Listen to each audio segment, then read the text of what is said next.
I'm surprised I didn't. The staple for we have like a whole stack of ad reads here.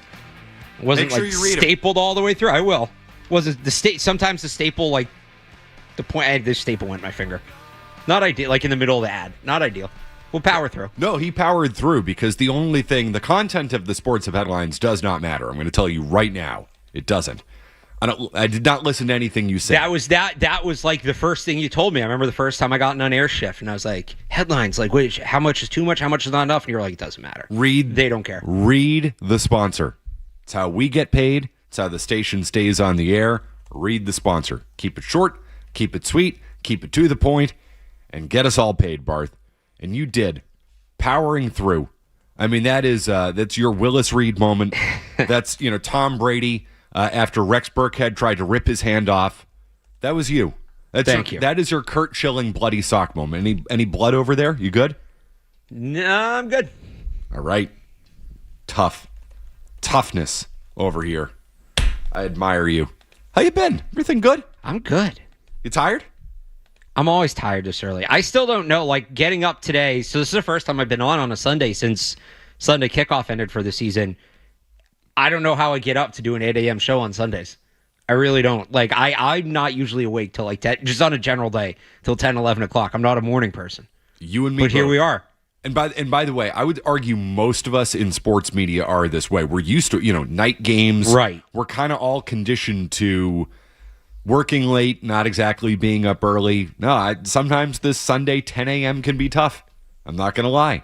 But here I am toughing it out with you, especially after staying up till 12:30 last night to watch the end of that hockey game, which was a magnificent hockey game. This series has been tremendous, hasn't it been? Can we already call this like the greatest Stanley Cup series since, as good as I can remember? It's trending that way. I mean, listen, if Vegas goes on and wins it in 5, you're not going to remember any of it. I mean, the first 2 games of last year's Cup were just awesome. They were great. And then, Florida was better. And last night you had a team blow a 4-goal lead. Mm-hmm. You had a player get a natural hat trick in 6 minutes, and you had a double overtime. You're not forgetting that. No, I would agree with that because I do think that this series is evenly matched and it's going to go 6 or 7. So it's trending towards being an all-time classic. It's been great. I mean, I don't know how you couldn't say that as a hockey fan or even not as a hockey fan if you're just kind of casually tuning in for this series. It's been tremendous. It's been off the charts good. And by the way, the NBA Finals have been good too. Those have been 2 good games. So thank God we're getting a little something here at the beginning of June because the Bruins and Celtics exiting so early and the Red Sox just being completely and totally irrelevant on the field. The Red Sox have exited as well, I think. Yes, they it's fair to say that.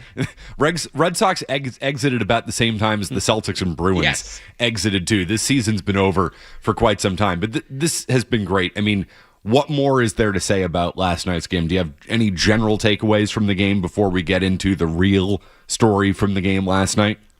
Isn't this kind of the way that sports are trending, right? We've seen this in the NFL a lot in the last few years, that these big leads, especially in playoff games, a big early lead doesn't always hold. It's been this way in the NBA for like 15 years now. Getting up 20 points in the first half really doesn't mean anything. Mm-hmm. Baseball's obviously different, but these monster comebacks are feeling more and more normal. This series has seen, in all 3 games, a team blow a multi-goal lead. And last night was the first time the team that got up big early won, but they did it in double overtime. They didn't win because of that big early lead, or not off of that big early lead, right? They lost that lead still. So I part of me is like, this is really exciting. I've had this take with football, so I'll just kind of translate it to hockey. But as exciting as these games are, not to pour water on the fire, I hope it doesn't become a new norm. Because if you have a team blowing a 20-point lead in basketball, a 28-point lead in football, a 3 or 4 goal lead in hockey, if that's happening every other game, it's not exciting. It's not special. It just becomes what you expect. So I don't know if it's the influx in analytics.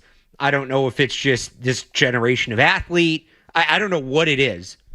But doesn't it feel like these big lead leads being blown is like across all sports becoming a little more common? Well, I mean, I would say basketball is a little different just because the prevalence of the 3-point shot, the game is so wide open. So basketball, there's a tangible change that leads to that. That's true. Like, basketball, a 10-point lead used to be big. Now a 20-point lead isn't, just because of the way the sport is played.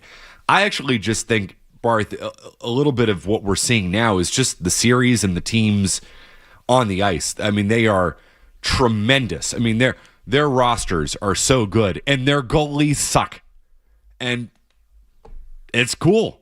As a result, that creates a great style of play. It's wide open, and I mean, both these teams were good defensively leading up until the Stanley Cup playoffs. But then when you've got Freddie Anderson and Carter Hart as your goalies, I mean, that's what you're going to get. You're going to get high scoring. You're going to get soft goals. You're going to get weird things. And then just because it's the Stanley Cup playoffs, the intensity just ramps up even more, and just weird, freaky things happen, because weird, freaky things happen in hockey all the time. It is, and I say this as a compliment, a gimmicky sport. Weird stuff happens all the time. You get weird bounces off the boards, puck luck, this, that. That's the nature of the sport. It's what makes hockey so great in the Stanley Cup playoffs. It's freaky, it's gimmicky, it's weird, it's an accident, and the game ended on a totally dumb goal last night. Yeah. Which I'm not saying is a bad thing. I actually think it's a good thing. But most games of that nature end on, it's not the beautiful tic-tac-toe, wow, what a tremendous setup, tremendous pass. No, the guy shot the puck off the boards, it bounced back, it hit the goalie in the skate, and trickled into his own net. Because that's the way hockey works. That's the nature of the sport. The game ended on a dumb goal. Of course it ended on a dumb goal. That's the way a game like that is almost always going to end. Yeah, it becomes, we were talking before the show, like it's just, and you could tell once you got off the initial burst of that second period, like guys didn't have their legs under them. Mm-hmm. You're not getting... It's just how deep can you dig? You're not getting everybody's best. It's testing the stamina at that point. So here's my question. Did the game go on too long? No. I would agree with that, but it was on the verge of it. I've been thinking about this for a while, and I was thinking about this a lot in October in the baseball playoffs, because there were a number of games in the baseball playoffs that went late, deep into extra innings. There was an ALDS Game 5 that went 15 innings. There was another World Series game that went 18 innings. And I really was asking myself the question, like, at what point does this become a bad product? That game was a tremendous product last night, but there is a fine line in these games that go crazy long and deep into the night where it becomes not so great a product, and the story becomes not how great a game it is, it's how long a game it is. Do you think that happened last night?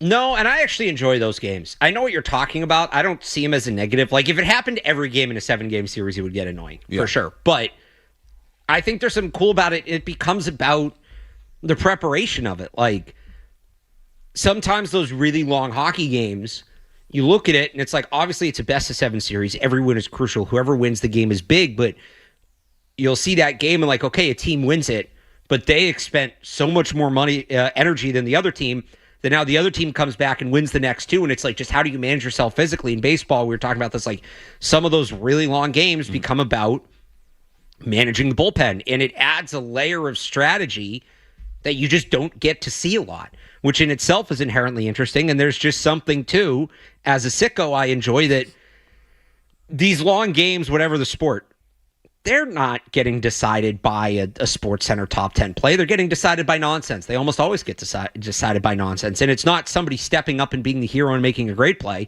It's somebody choking, and, they only have so much physical energy. They only have so much focus, and they blow it late, and they make a stupid play. And that becomes historic. And I like that. I think it's funny that as long as it's not my team in it, that these very high pressure games get decided by that kind of screw up. So I love those kind of games. So at some point you're saying the game ultimately is decided by a gimmick. So my question would be, do you want to end the game a little bit earlier on a gimmick, which would be 4-on-4? Not in the playoffs. Not in the playoffs. In the regular season, sure. I have this, and you know what? But if they did, this is not something I don't feel strongly about overtime, in the sense that I actually like the hockey shootout because I think it's fun. I think it's a little different. Not in the playoffs, though. I would not. No, but I enjoy watching it. Right. I enjoy watching it. But it's not some, I'm not going to get up on my high horse and, well, you have to have the shootout because the games need to end, or you can't have the shootout because that's not real hockey. It's something I like watching. I think basketball is an easy one. You play 5 minutes, whatever. Although there was some league in like Europe or something that tested sudden death overtime basketball, which was awesome. Because everybody's just you can't play sudden death basketball. It doesn't work. Yeah. But it was funny to watch them try. The football, there's no perfect overtime in football. I think the old college format is better than the pros, but whatever. But I can't get fired up about overtime because one of the takes I hate the most in sports is when a team loses in overtime or a game's decided in overtime and you hear people say, well, it's not fair. It's not fair because this. It's not fair because that. Well, Josh Allen, Patrick Mahomes didn't get the ball. I'm sorry your favorite quarterback lost to pocket change. Well, it's not fair because the ghost runner, blah, blah, blah. And I wouldn't do the ghost runner in the playoffs. It's fine in the regular season, whatever. Because what was fair was you had 60 minutes, you had 48 minutes, you had 9 innings. That's what was fair. After that, you got to find a way to decide it. If you're really that definitively better, that it's unfair that you lost in overtime, even though you were the better team, you probably should have won in the allotted time that the rules outline for you to win the game. I have no sympathy, zero sympathy for the overtime is not fair crowd. Zero. You want to win the game fairly? You had plenty of time to do that. So I love that take. It's so true. We lost because of a fluke. Team Canada pulling the 3-on-3. We get lost. over yourselves. By the way, nothing like Team Canada complaining about 3-on-3 when your 3-on-3 is the best in history. Is McKinnon, McDavid, McCarr. So literally the rules benefit you to an extraordinary degree. So that's not hockey, 3-on-3. Well, last I checked, a hockey game is 60 minutes long. So it's not hockey to play more than 60 minutes. Like, you get what I'm saying? Then end it in a tie. Give everybody, you cut the medals in half, tape a silver half and a gold half together. Everybody gets one of those. How's that for fair? So we're going to take a chainsaw, I don't know, go down to Home Depot, and I'm not good with saws or anything. Find a saw, cut the Stanley I think Cup. this might be soldering because it's metal. Okay, we're going to solder. We have those guys with the white gloves that carry the cup around. Can they be the ones with the chainsaw? Cut the Stanley Cup. The ceremonial Olympic chainsaw. Game 7 goes to triple overtime. We're like, we just got to end this thing. Cut the thing in half. The guys bring it out on the ice. Bettman comes out with the saw from Home Depot and then right down the middle. No, but real question though, what was a more enjoyable watching experience just from total entertainment? The 3-on-3 in the Olympics or the double overtime game last night? 3-on-3. That is the correct answer. So here's the thing. Yeah, I don't want the Stanley Cup decided on 3. I do. The Stanley Cup decided on 3-on-3. Just but to the point I'm sorry, go ahead. That flies in the face of your win it in 60 minutes take. Like, you say you don't care if overtime's a fluke, but now you care if overtime's a fluke if it happens. I personally would rather the 5-on-5 because I think in the playoffs specifically, 5-on-5 overtime is really intense. I enjoy watching that. But I'm not somebody. The reason I give the overtime take is if you told me, hey, next year they're going to 3-on-3 in overtime in the playoffs. Okay, like I definitely prefer certain things to the others. Sure, but again, the 60 minutes is fair. Whatever you do after that, we got to settle it somehow. Why do I know better than anybody else? However you want to settle it, you want to settle it. Although I was watching the game with my buddy last night who's very casual hockey fan, so he kind of expected, like when they went to overtime, he's like, it's not 3-on-3. I was like, no, not in the playoffs. So we were talking about, he had a good idea. For every overtime period, you take a player off the ice. See, that's my approach because I want to avoid the war of attrition. The game eventually becomes which team is just going to outlast the other team, which is good for a very short amount of time, but then it gets ridiculous. I think it was 4 hours. 4 hours and 1 minute. We can't, and you know what? Thank God it was on a Saturday night. But if that's on a Thursday night, Tuesday night, whatever it is, who the hell's staying up for? And by the way, I mean, because I had to be in here again, as we discussed, Barth, at the ungodly hour of 10 a.m. Real tough. Real tough. I mean, we're heroes. Won't you acknowledge us? 617-779-0985. Leave the house at 9:15. It's, I mean, just heroic effort. I mean, just gutting through it. I was going to go to bed once they have the guys who come out, or in Vegas, the shovels. It's the scantily clad women who come out with the shovels and they shovel up the snow. When they do that, 10-minute break in the overtime. Because at that point, I've watched enough of these games that this is my theory. Once you hit 10 minutes to go in the second overtime, that's the dividing line. Between the game is really good and then the quality drops off after that. I would make the same argument in baseball. Once you get to about the 13th inning in October, that's when the game becomes gimmicky. If you go back and watch Game 5 of the LDS between the Tigers and the Mariners, about the 13th inning is when it started to get ridiculous.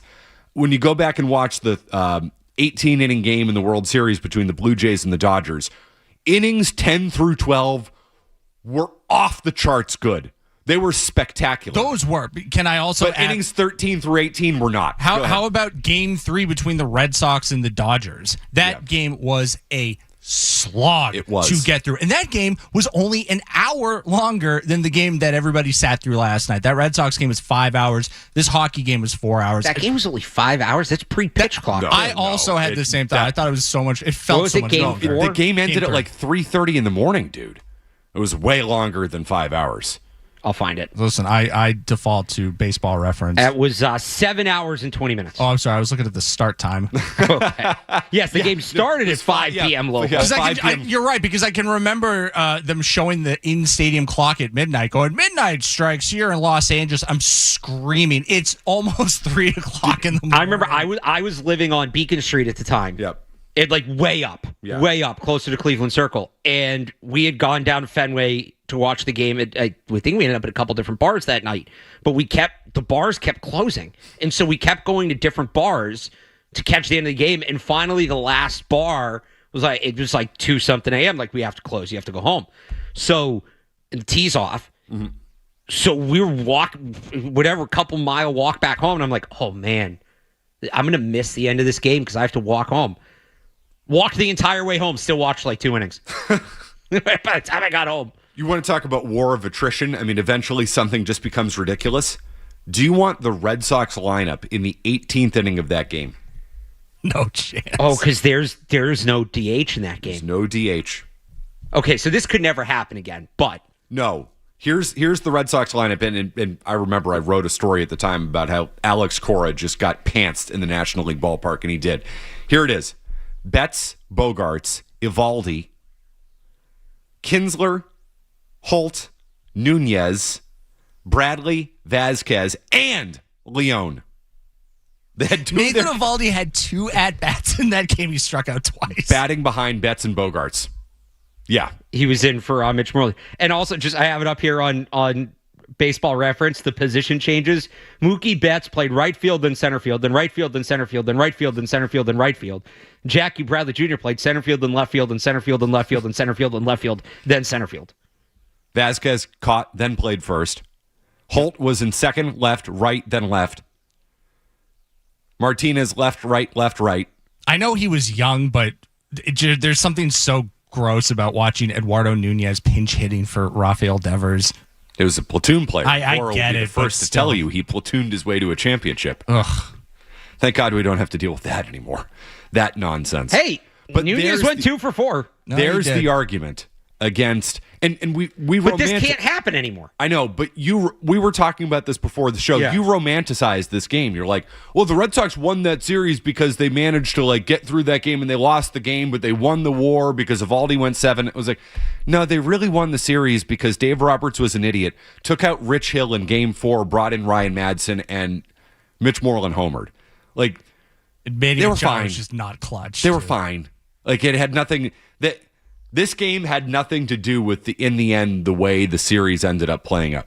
Game 4 was the deciding game. Now, you could argue Game 4 coming off of Game 3, but that had to do with pitching changes when they pulled a starter when they shouldn't have pulled a starter because they were nerds. So, but just something that Barth had said about the hockey game, yes, there is an inherited intense factor to watching these games. But I think that only goes so far if you're rooting for the team. So basically, if you have a bet or it's your hometown team and you're excited about it, I don't understand how anybody that's not a Knights fan or a Canes fan could sit and go, that was the greatest 4-hour experience I ever sat through. I just think from a market entertainment standpoint, these double overtime, triple overtime games where you're starting 5-on-5 get to be too much. Yeah, I would agree. You reach a point where I think you have to start taking guys off. Bruins, Blackhawks, double overtime back in 2015. As a Bruins, triple overtime even. Those games are exciting because I wanted the Bruins to win. I had an emotional investment in it. But if you're in New York, you're like, why do I care about this? I'm going to go do anything else. Maybe this is just me. If it's a good game, I'm in. I'm in for the long haul if it's a good game. It was a great game, but again, we were about 4 minutes from me saying, I got to turn this off and go to bed last night. So at some point, that does hurt the sport. I think there's I'm not anti-long overtime game. I'm not, and I'm probably coming across that way, but I do think there's a dividing line in all of these games where the product actually becomes not so good. I think the product, and again, this is somebody who's a college football fan who loves when it just degrades and becomes nonsense. The product not being that good is a good product. Like when it starts getting sloppy and you're seeing the highest level professionals make basic mistakes and trip all over themselves with all of this on the line. Come on. That's fun. I think you're a weirdo. That's fun. And I might be in the minority. I know you're a weirdo, fun. and I think you're in the minority on that. I understand what you're saying, but I don't think the average sports fan understands. Fair enough. Then take one guy off the ice every overtime. So start 5-on-5, 4-on-4, 3-on-3. Go to 2-on-2 if you have to. 1-on-1 for the Stanley Cup. Do it. Make it happen. So I know we're way over. Here's the one other thing. Would you have different rules for a Game 7? If you were to make changes, would you have separate rules for a Game 7? 617-779-0985. We can definitely get into that. We'll continue. Matt McCarthy, Alex Barth, hanging out. Boston's home for sports. 98.5 The Sport.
the rules in overtime to find a winner. I am not, by the way, the second you go to overtime, I'm taking a guy or two off the ice in the Stanley Cup playoffs. I'm not doing that because I think from a fan perspective, the game is still tremendous in overtime. Yeah. I would argue a lot of these games are still good early in double overtime too, and then somewhere about halfway through double overtime, the quality of the play really starts to drop. I don't think we got to that point necessarily last night, but we were going to get there rapidly. So I told you my plan was I was going to bed the second we hit the 10-minute break. Because at that point, I've seen enough of these games that I know, once you get to 3 overtimes and 4 overtimes, the quality is just not actually that good. Well, it becomes nonsense. It does become nonsense. Some of us like nonsense. So, when is the nonsense dividing? You like nonsense. Yes. I have no time for your nonsense. Okay. Actually, I do. Nah, that's just me. At what point do you think hockey becomes nonsense in these games? Yeah, I'd say probably later in the second period. And I think it's the later in the second period is actually, I think, better than the end of the first period because guys get that adrenaline rush coming out of the room. Right. So what if the fix, they do the 10-minute ice scrape anyway. What if the fix isn't taking guys off the ice? It's instead of doing a 20-minute overtime period, you do a 10. And maybe instead of because they still do a 20-minute break between periods, right, in overtime? Yeah, it might actually be a few minutes shorter. Okay. It might be like 15. I'd have to check. What if you shortened that to like 10 and 10? I mean, don't get me wrong. As a fan, I'd love that. I don't know if those guys. I don't know if that's fair to the players, to be totally honest. Or maybe starting in the second overtime, you go to 10 minutes. Maybe. Just because that way, like, they get more time to get their legs under them. Yeah. I hear what you're saying on that, 15-minute break between third period and beginning of overtime. Okay. Yeah, so it's... And then is it still it's a 15 little minutes bit for shorter. the, like, between first and second overtime? I believe it is. Okay. I mean, I would also argue, too, if we're trying to avoid a gimmick. Yeah. Because I think that's a concern of the fans, like, avoid the gimmick. Overtime itself is inherently a gimmick. Well, though. that would be my argument. It's like, and then if we're cutting down the time between, the overtime periods, that's gimmicky. Well, Because you're but not getting, guys time to go back, get hydrated, get a peanut butter and jelly sandwich. Like, you're not doing your normal routine. Well, the idea is you're cutting down the length of the periods. But Yeah. you can't have a 10-minute overtime period, then a 15-minute break. You can't have a longer break than the period. Yeah, no, and then you have to consider the fans as part of this too. You're already asking your fans to stay up till 1 a.m. to watch the end of a game. Now we're going to have more overtime time off, more intermission breaks than actual time on the ice. Wouldn't a 10-minute overtime and a 10-minute break be shorter than a 20-minute overtime and a 15-minute break? I mean, I wonder, like, are we playing semantics with it? Like, in the end, are we really getting to the root of the problem? Well, why does the game fall apart? Because guys are tired. Guys are tired. So if you could find a way, There's no way guys aren't going to be tired right, by but that point of the night. If there's a longer break in there, if you're 40 minutes in with 30 minutes of break versus being 40 minutes in with 40 minutes of break, it's going to help a little bit, I would think, right? I think I don't know if I did that math. Yeah, right. I mean, on the margins maybe, but like in the end, these guys are going to be gassed. Yeah. I just think the solution is you start taking guys off the ice. I'm just not doing it immediately. I might do it, to be totally honest, at the ice scrape break in the second You period. can't do it midway through a period. You can't do that. Why not? Because now you're going to have teams, all right, it's almost 10 minutes. We can't kill the puck, or we've got to kill the puck now to make sure we get to the fourth. That's just, you can't do that. All right. That's fine. a gimmick. 4-on-4, third overtime. 4-on-4 in the third, 3-on-3 in the second. Go to 2-on-2 if you have to after that. I mean, 3-on-3, you're going to find a winner. We know you're going to find a winner. So, but at that, if we're already anticipating, all right, we got to change the rules for the third overtime, then why don't we just implement these into the first overtime and get everybody home at a reasonable time? Because 90% of these games don't get to that point.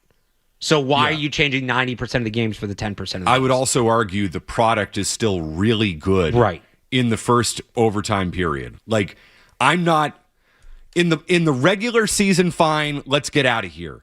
In the playoffs, I don't want to take away from the quality of the game, and I will argue that the quality of the game is still really, really good in the first overtime and at some point in the second, typically. And this goes back to what I was saying before the break. Like, okay, if we're going to make these changes and people are going to worry about the sanctity of the game, should Game 7 have separate rules? Yes, it should. And I'm okay with that. Yes, it should. Yep. If we can have separate rules for the regular season and playoffs, which we do when it comes to overtime, and I think it's good that we do, wouldn't this just be an extension of that? Yep. I couldn't agree more. Game 7 is a different beast.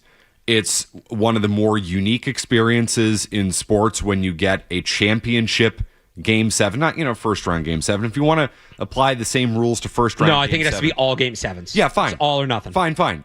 Understandable. I get that. I would argue, that the reason why you start changing the rules is because when the game goes on long enough, the product gets bad. It becomes a war of attrition. The war of attrition doesn't apply as much in Game 7, just because of the nature of Game 7, because you truly are emptying the tank. Right. And I'm talking about this, I guess, more in the context of baseball here, Barth. So work with me on this, because baseball is easy. It's like, where's your pitching staff? Right. That's it. The war of attrition is how many pitchers do you have left? How many bullets do you have left in your bullpen? Position players outside of the catchers can go out there for 18 innings and it doesn't matter, right? It's the guy's standing in left field. He's playing a doubleheader. We do this all the time. That's not a problem. The question is, where's your pitching staff? We go back to, the local example here, World Series Game 3, 2018. Red Sox used 9 pitchers in that game. Nate Eovaldi, of course, throwing 7 in extra innings. Look at Game 7 of the World Series this past year. Dodgers and Blue Jays. The Dodgers used 6 pitchers. The Blue Jays used 7 in 11 innings. That game was outstanding. Outstanding. That was one of the best baseball games I've ever watched in my entire life. So that's why I'm not changing the rules once we go to 10 innings. I'm not doing it because the quality of the game is still so good. It's not about ending it in under 4 hours. It's not about this or that. It's when does the quality of the game start to decline? I would argue that in baseball, in a non-World Series Game 7 situation, the quality of the play starts to decline about the 13th inning. I'm just basing that off of the playoff games this past year. Innings 10 through 12 of extra innings are generally tremendous, high drama, high stakes, and it starts to wane as the night goes on. World Series Game 7 would have been different. You could have played 15 innings of that game, and it would have been probably just as good as it was in the 10th inning as it was in the 15th. But the reason for that being is the Dodgers still had their entire bullpen that they could have used in the game, and the Blue Jays pretty much still had the same thing. Their staff wasn't in as good a shape, but that's just because the Dodgers could put $1.2 billion worth of arms on the mound in 11 innings of that game in Ohtani, Glasnow, Snell, and Yamamoto. So, they still had bullets left, and the Blue Jays still kind of did too.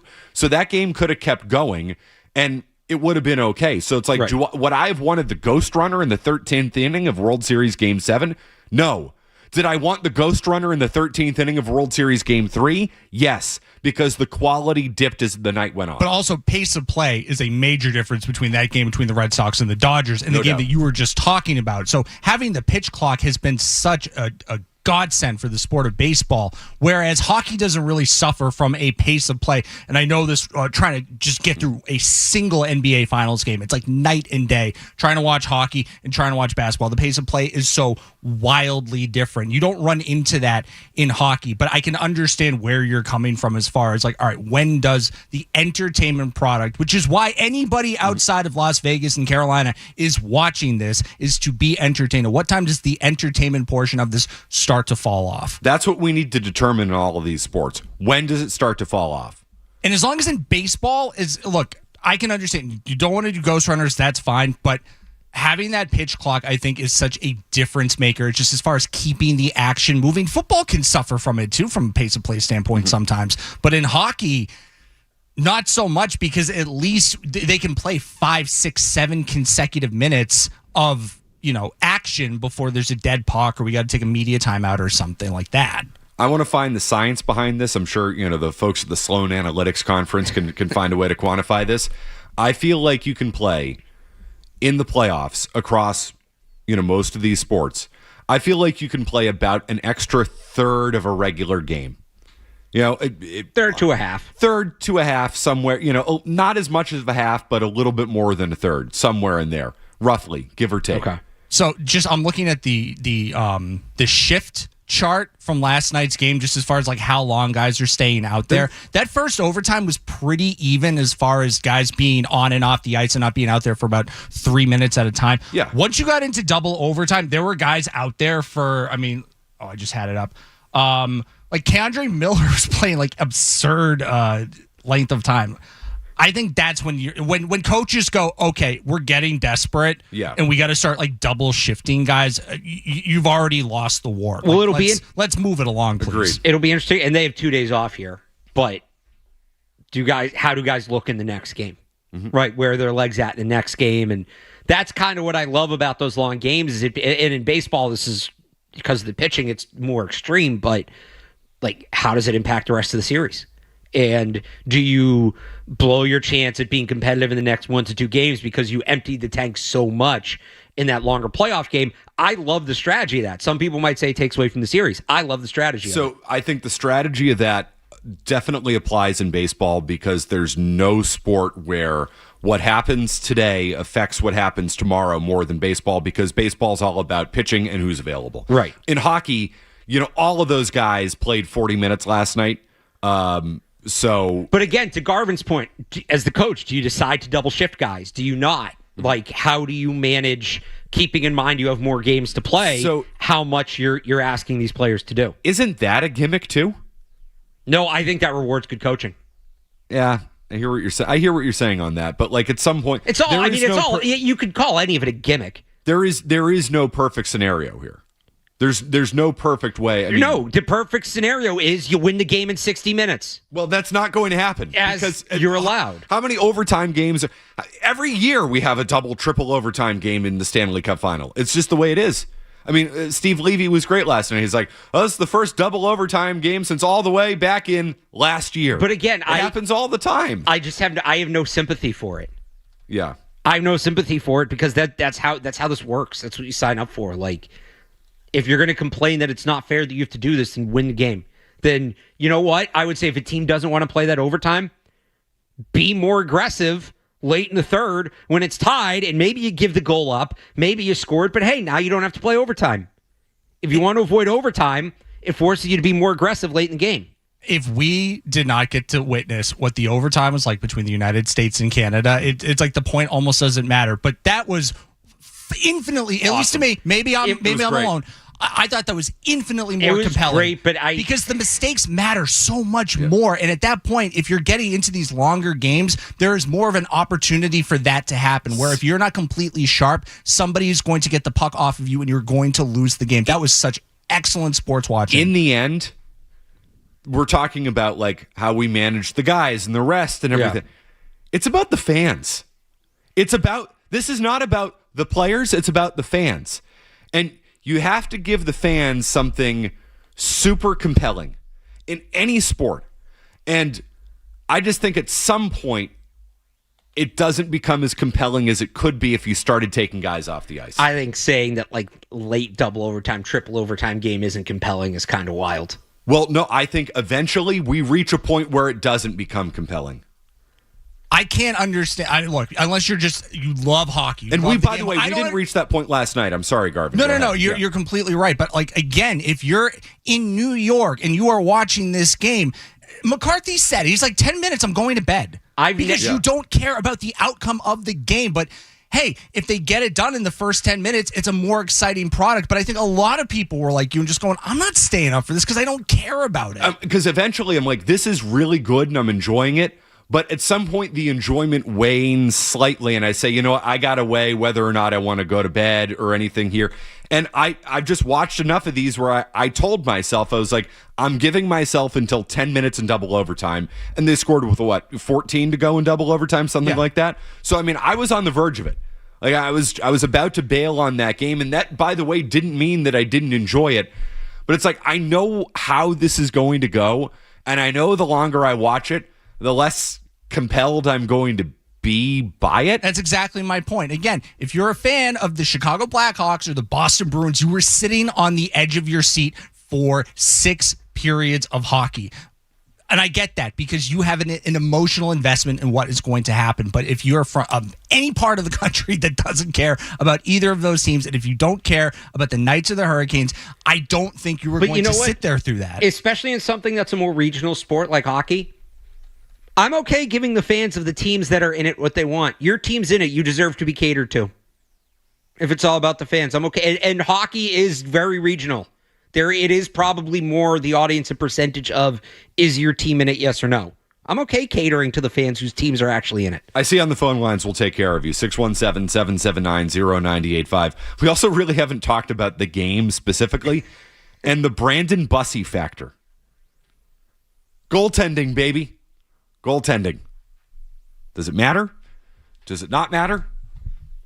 You could make the argument based on last night that, well, either of those things could be true. We'll get into that next. Matt McCarthy, Alex Barth, hanging out. Boston's home for sports. 98.5 The Sport.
98.5. We haven't talked enough about the actual game itself, which was tremendous. And I think the number one story, or one of the main stories coming out of the game, is I think Carolina now needs to go to Brandon Bussey in net. He was way better than Freddie Anderson. Freddie Anderson is who he is. Would you agree or disagree with that, Barth? And you're going to have to turn on your mic to give a take there. Yeah, I mean, it was... And the fact that he was that good coming into that game, he hadn't seen a shot in months. 2 months, right? That's Crazy. Unbelievable. I don't think Frederik Andersen is the kind of goalie that, well, you can't go away from Frederik Andersen just because he had one bad game. Like, you ride the hot hand. And,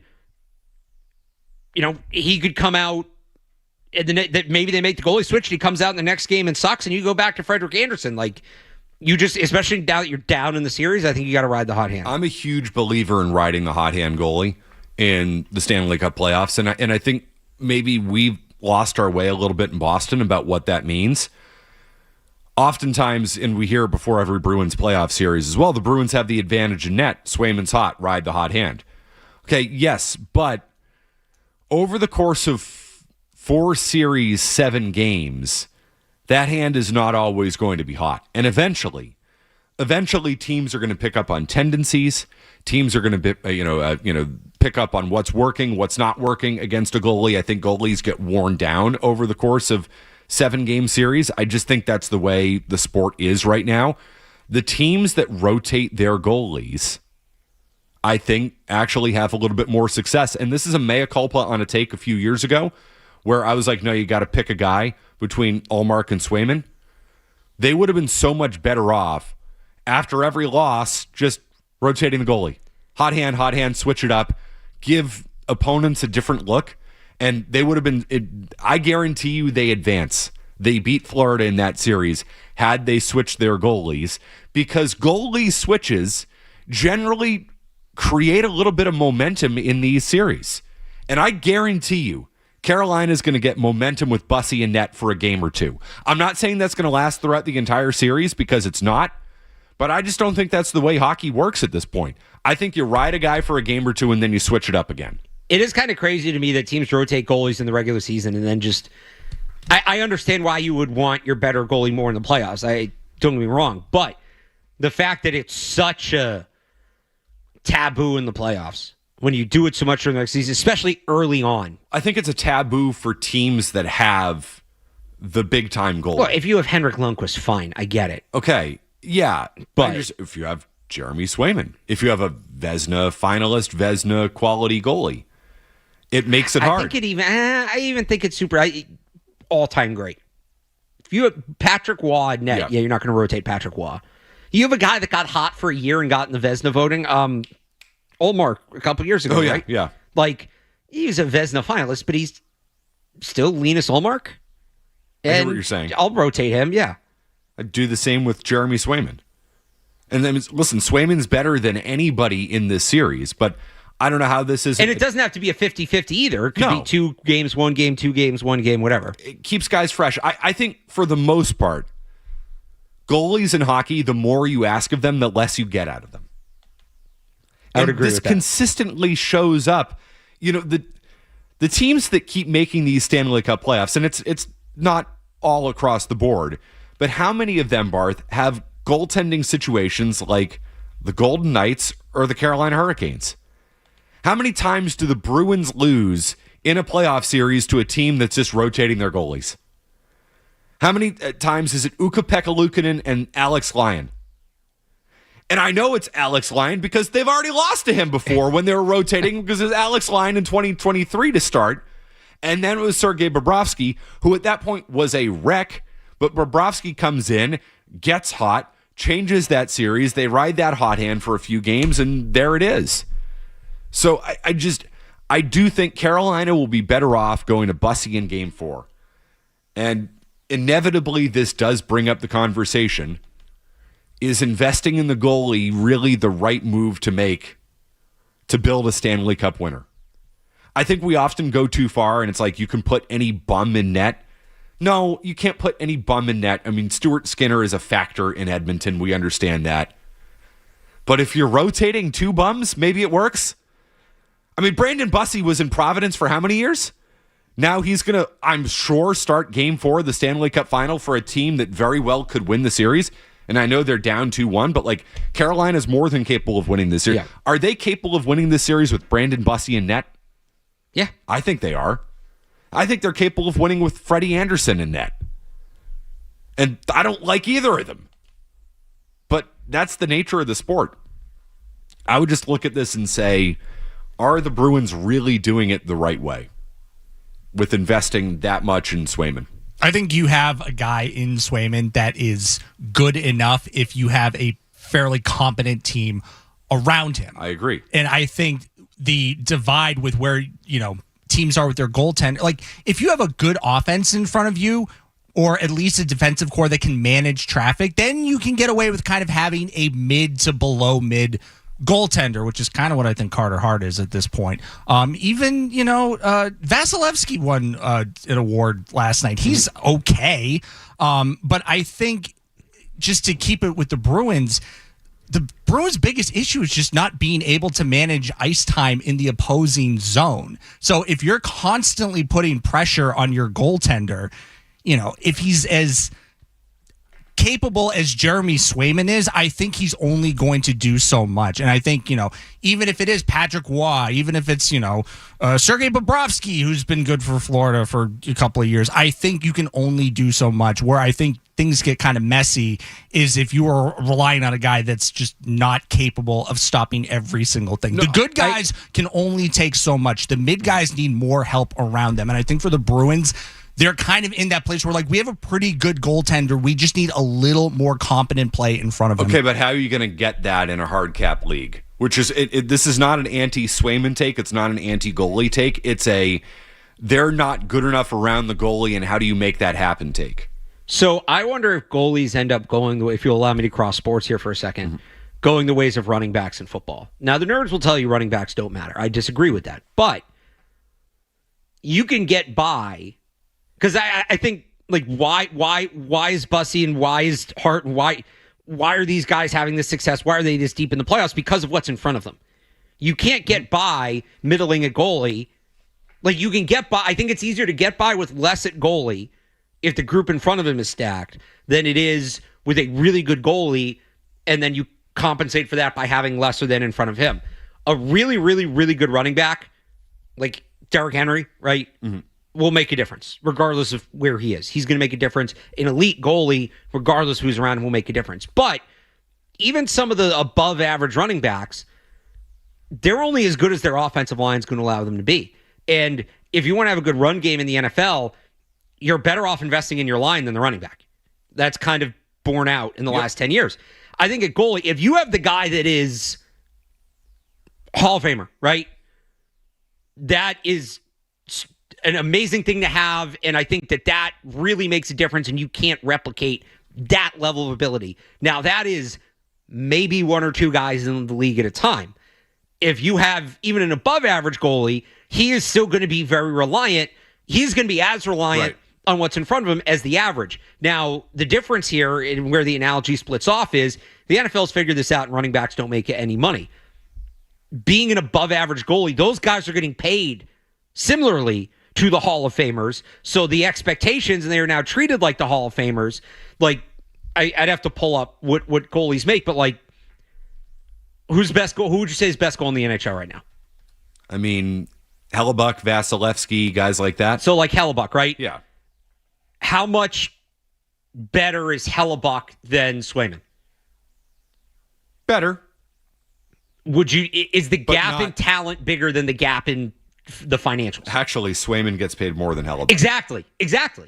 Yep. Because that's just how that position's viewed right now. So that's the difference. I'm sorry. Swayman got more. He's the exact same as Hellebuck. No, Hellebuck makes $250,000 more a year. Swayman had a little bit more in term and value. Okay, but so in AAV, but Hellebuck's at 8.5. Does that reflect the talent gap? No, exactly. I would agree with that. Frederick Anderson. So Frederick Anderson's having a good playoff run. He's got a 189 goals allowed, which part of that had to do with just the one-way traffic in the Ottawa series, but I think he's been pretty good. The highest earnings he has ever had in any singular year was $5 million. Dude, he's making less than $3 million this year. Freddie Anderson is making 2.7 this year. Exactly. Your backup, Corpusalo, is making 1 second, 4. So yeah, there's some mismanagement there for sure. How are you paying a backup goalie $4 million? It's just in the position too. Like, you don't need to, I mean, look, what do I know? But I don't think you need to invest $12 million, $13 million across your goalie platoon. I like Swayman. Yeah, the contract's not stellar in a hard cap league, but ultimately it's not my money. I don't really care.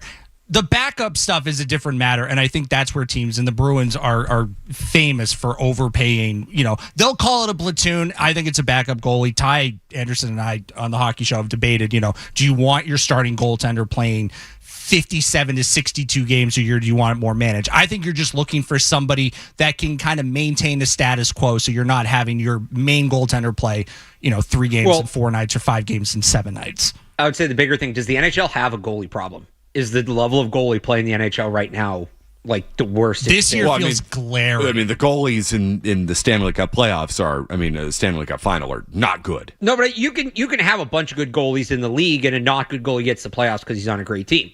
Yeah. Is there a shortage of goalie talent in the NHL? Are there 32 people on the planet that are starting caliber NHL goalies? Think about that. Can you ask the question again? Are there 32 people on the planet that are like legit starting caliber NHL goalies? No. I would also say no, because I was just like, well, Buffalo just rolled out Ukko-Pekka Luukkonen and Alex Lyon as their goaltenders, and Alex Lyon was the backup in, oh God, I can't remember if it was Florida or Carolina because all these years run together. But yeah, point is that Buffalo had a good offense and competent defense. Right, it was just based on what was in front of them. And you could get away with, Buffalo was able to get away with that basically until they weren't. But it's how they ended up getting a high position in the playoffs and in the standings, and how they were able to beat the Bruins. I mean, in the end, the Bruins keep losing series when they have the goaltending advantage. The proof is kind of in the pudding on this. Yeah, this year is the, hey, we don't really need any other examples. I would take Jeremy Swayman, and anybody going into that series would take Jeremy Swayman over Alex Lyon any day of the week, I believe. But ultimately, that's not what ended up winning the game winning the series for the Sabres. We got to go to break. We've Joe Murray'd the clock.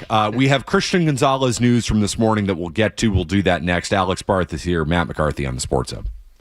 Boston's home for sports. 98.5 The Sports Hub.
mentions in his Sunday notes, the presence of cornerback Christian Gonzalez and wide receiver Kayshon Boutte are among the Patriots' notable camp storylines.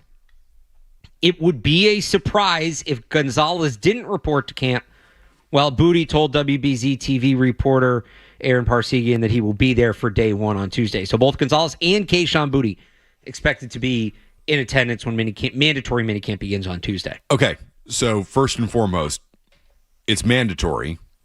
Gonzalez will be there. They're fined if they're not there. Does that mean he's going to participate? Those are two different things at this point. Not necessarily. But it's not a holdout. Could be a hold in, but it's not a holdout. Well, guys don't hold out anymore. I mean, they do, but not as often anymore because you get fined.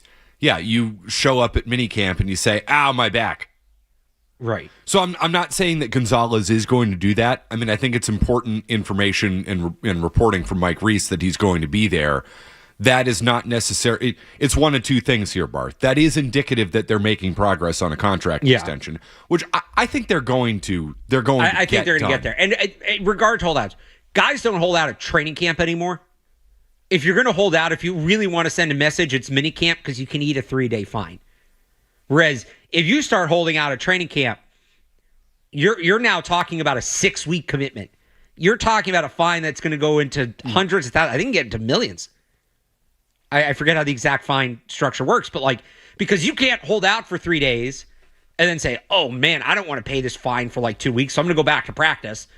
And then the contract doesn't get done, and then you're going to hold out again. You can't. 3-day minicamp, if you really want to send a message, you hold out a 3-day minicamp, you bite that fine, it's not a long-term commitment. But yeah, there are a lot of hold-ins. I will say this, in terms of the timeline of all of this, that I find interesting. I went back and looked this up this week because the biggest question I get is not necessarily how worried am I, because to your point, I think a lot of people just feel like a deal's going to get done. It's never easy to get these contracts done. It takes time. It's when would I start to get worried? So I went back and looked at the 2022 draft class, so the year before Gonzalez.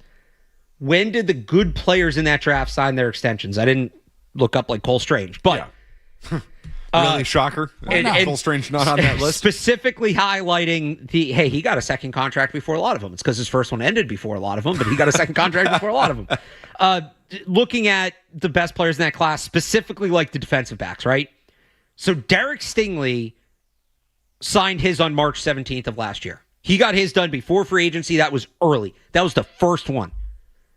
After him, you have two offensive linemen, Tyler Smith, Charles Cross. They signed theirs at the very end of April. So before spring activities went. Then there's a gap. You really don't see, you didn't see last year anybody sign one of these extensions in May or June. Garrett Wilson is the next player. He signed his on July 14th. Before camp.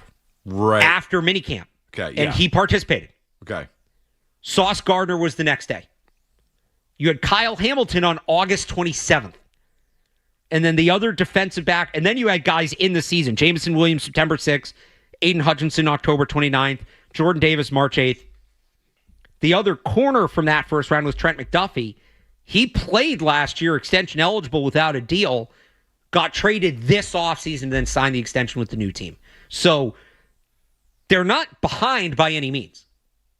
I've said all along, get him out there the first day of pads. Even if this runs into he's holding in for the first 2 or 3 days of training camp, not ideal, but whatever. He's a good enough player that it's not going to impact the regular season.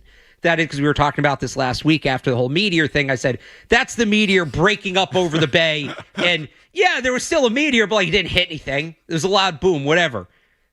You get into padded practices and he's still not out there, that's the meteor getting through the atmosphere kind of thing. Yeah, I want to know, by the way, if the meteor went a little bit to the west, would it have hit Plymouth Rock? There are meteorites at the bottom of the bay, right? The belief is that this one there is somewhere at the bottom of the bay that you could. There are chunks did get through. I thought that we had Eric Fisher on last week, and he made it sound like it broke up. I heard. Well, it definitely broke up. I'm blanking on his name, but he was on Toucher and Hardy. I believe he said there might be a little piece you could use, like a magnet. If you had a line long enough, you could skim the bottom. Also, like the guys who go to the beach with the metal detectors. just you send those dudes out there. Could be. I believe it's magnetic. Can have them get the Christian Gonzalez deal done too. No, I'm with you, Barth. But I will say one more thing: those guys who signed in July did participate in mandatory minicamp. Okay, but I would say there's a difference between participating and really fully participating. If I'm Christian Gonzalez, am I going full speed at all of this? Well, nobody goes full speed this time of year. It's really easy to have everybody say you can't. These practices are really scaled back. It would be hard to do less than what everybody else is doing without being in the t-shirt and shorts on the side and just watching. Were you the person who took the video that I saw tweeted out or posted on the 98.5 Instagram of the screenplay they ran? That was Capello. But okay, yes. That's as hard as they go. No, that was riveting stuff. So you're either participating or you're watching. There is no half participating. I guess you could do like half the reps. Everybody's half participating out there. Right. So there's no... Yeah. There's no middle ground. You can't half-ass this. So, you can half-ass it because that's what they do. Everybody half-ass. You can't half-ass it relative to everybody else. That's a quarter of an ass, Barth. Brendan Schooler doesn't half-ass anything. All right, it's the Jerry Jones circumcising the mosquito. Like that's how it would have to be to tell who's doing less at mandatory minicamp. There is absolutely no full ass. This is a mental period. This is a half-ass. This is not a physical period. Christian Gonzalez will be out there with 1/4 of one ass. Question for our football panel: is this the biggest financial situation that the Patriots have faced post Bill Belichick when it comes to one of their own players? Like, I'm not counting Milton Williams. This is bigger than Judon. I was gonna. So I'm very curious to see. Bill Belichick. Bill is famous for never paying his guys that he drafted.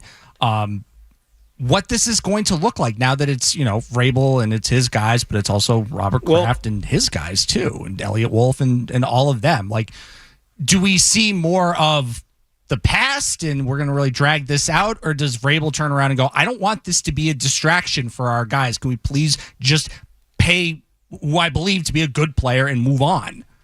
Do you want some historical context for it? I would love that. Always. You always provide that for us. The NFL added the fifth-year option for the 2011 draft class. So the first time that teams could decide on the fifth-year option was 2014. Do you know the last time the Patriots picked up a player's fifth-year option?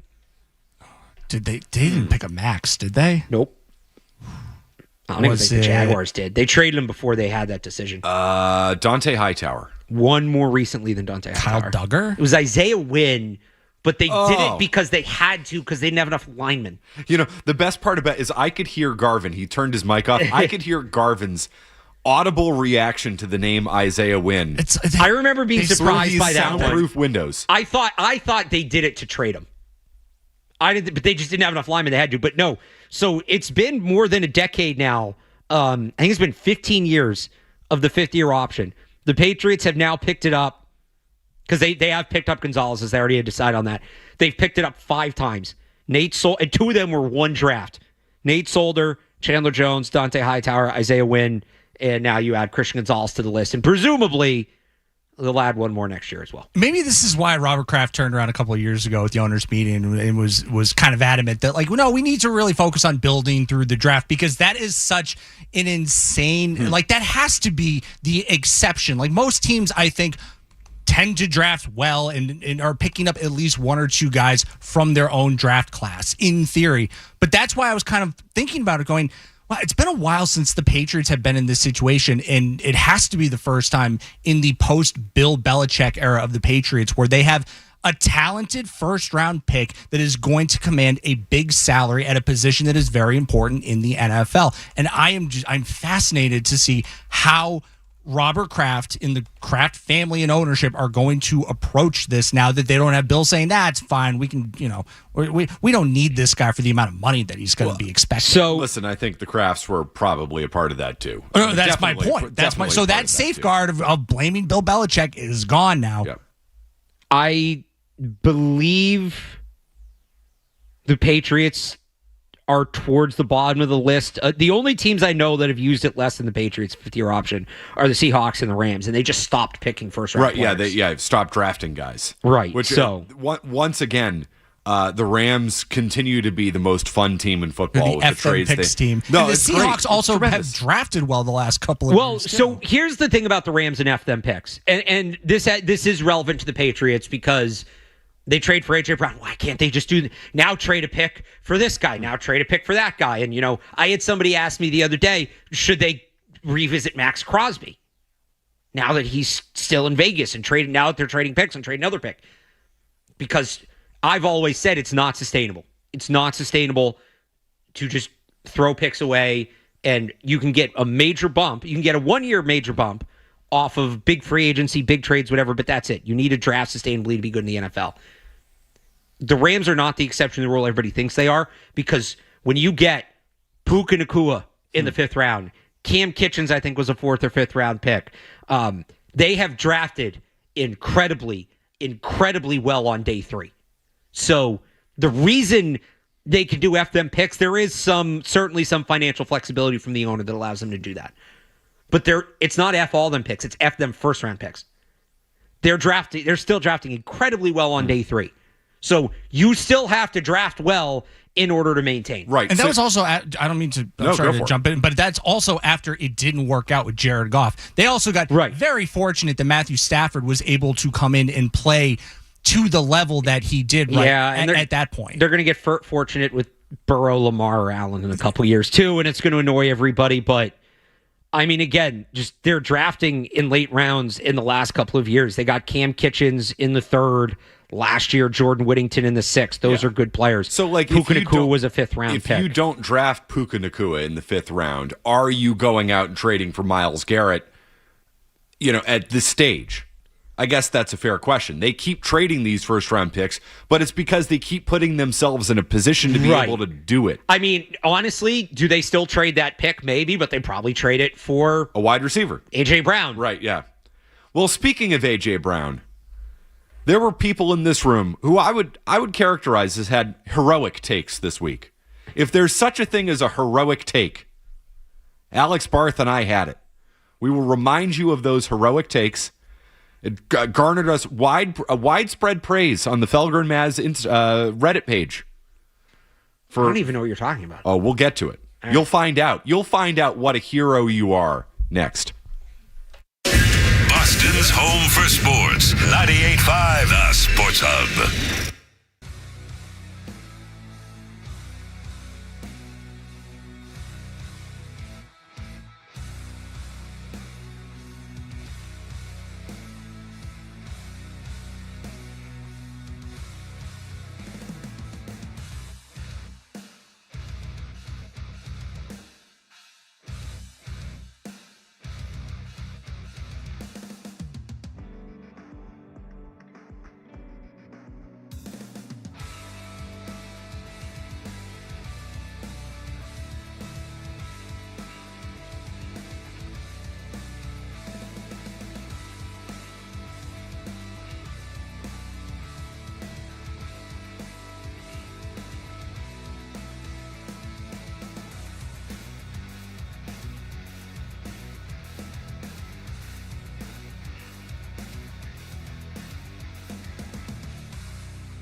compliments you've earned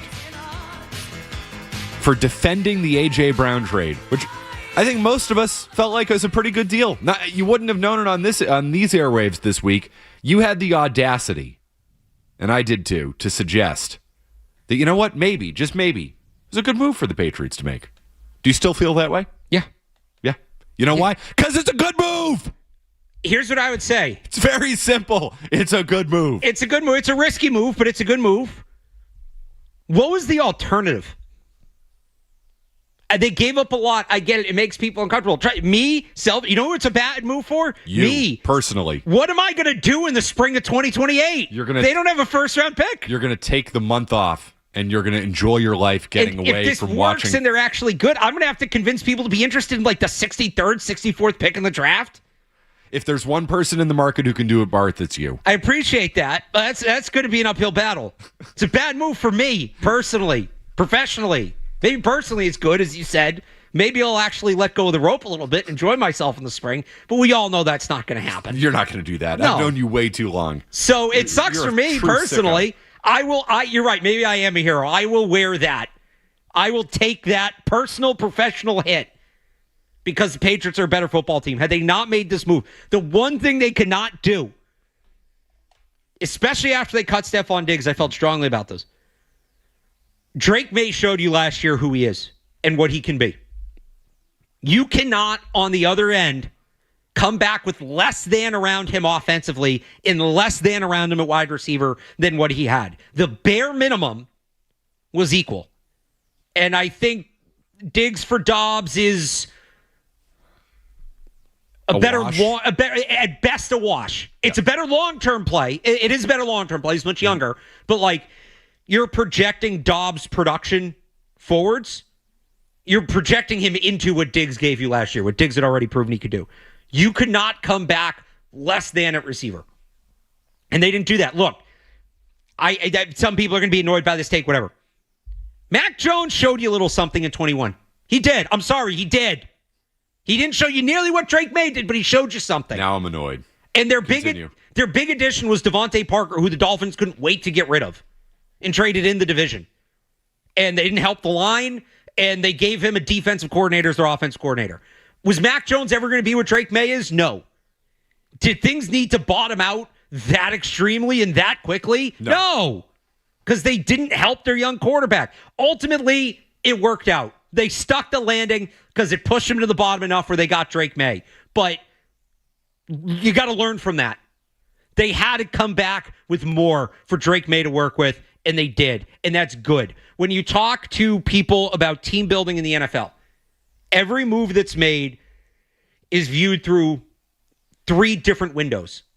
The 1-year window, the 3-year window, and the 5-year window. And you maybe borrow from one to help the other, and that's how moves are evaluated in the NFL. How does it impact you for this year? How does it impact your 3-year outlook? How does it impact your 5-year outlook?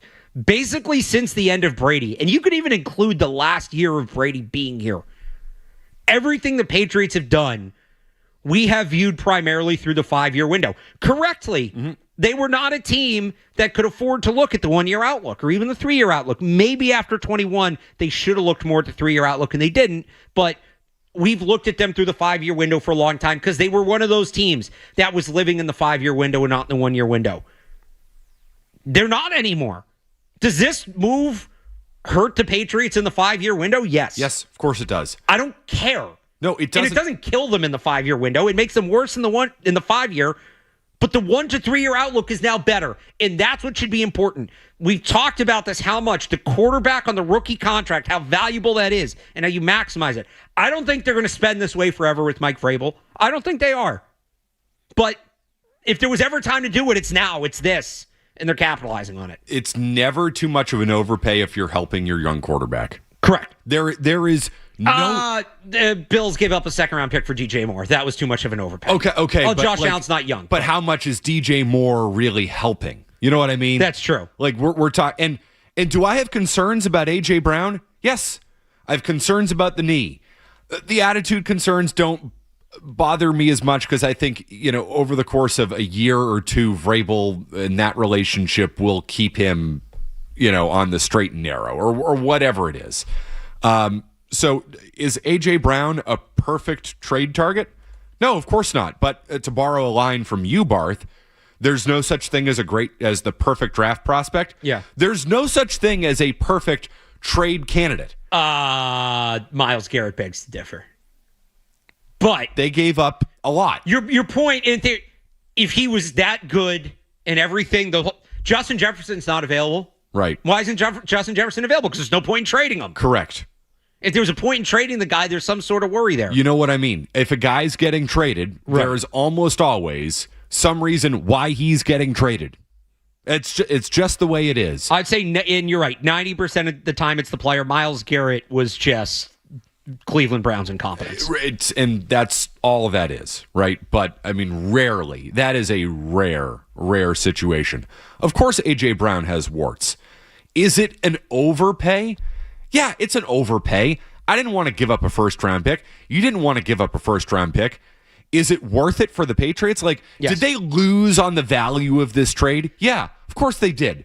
Who cares if they lost on the value of the trade? You know what happens when you start caring about that? Mike, you become Craig Breslow. You're Craig Breslow. That's who you are. You can't, you have to win the trade. Oh, no, I'm just going to present the other side of it. No, you have aligned yourself with Breslow, Bloom, any nerd out there who can't possibly lose the trade because it's all about the value chart, right? Well, the value chart, the player means more to you than he does to another team because you have a young quarterback who was the second in the MVP voting last year, went to the Super Bowl, is in his third year in the NFL. So A.J. Brown is worth more to you than the rest of the league. So if you have to overpay for that player, it's worth it. It's worth it. I'm sorry, you can't understand that because you've aligned yourself with the nerds. You've aligned yourself with the value chart idiots. I'm sorry, that's a you problem. It's not a me problem. And don't make it an us problem. Please continue, Barth. I just think how many years did we go through? I mean, going back to Larry Fitzgerald and Steve Smith, to Odell Beckham, to DeAndre Hopkins the second time.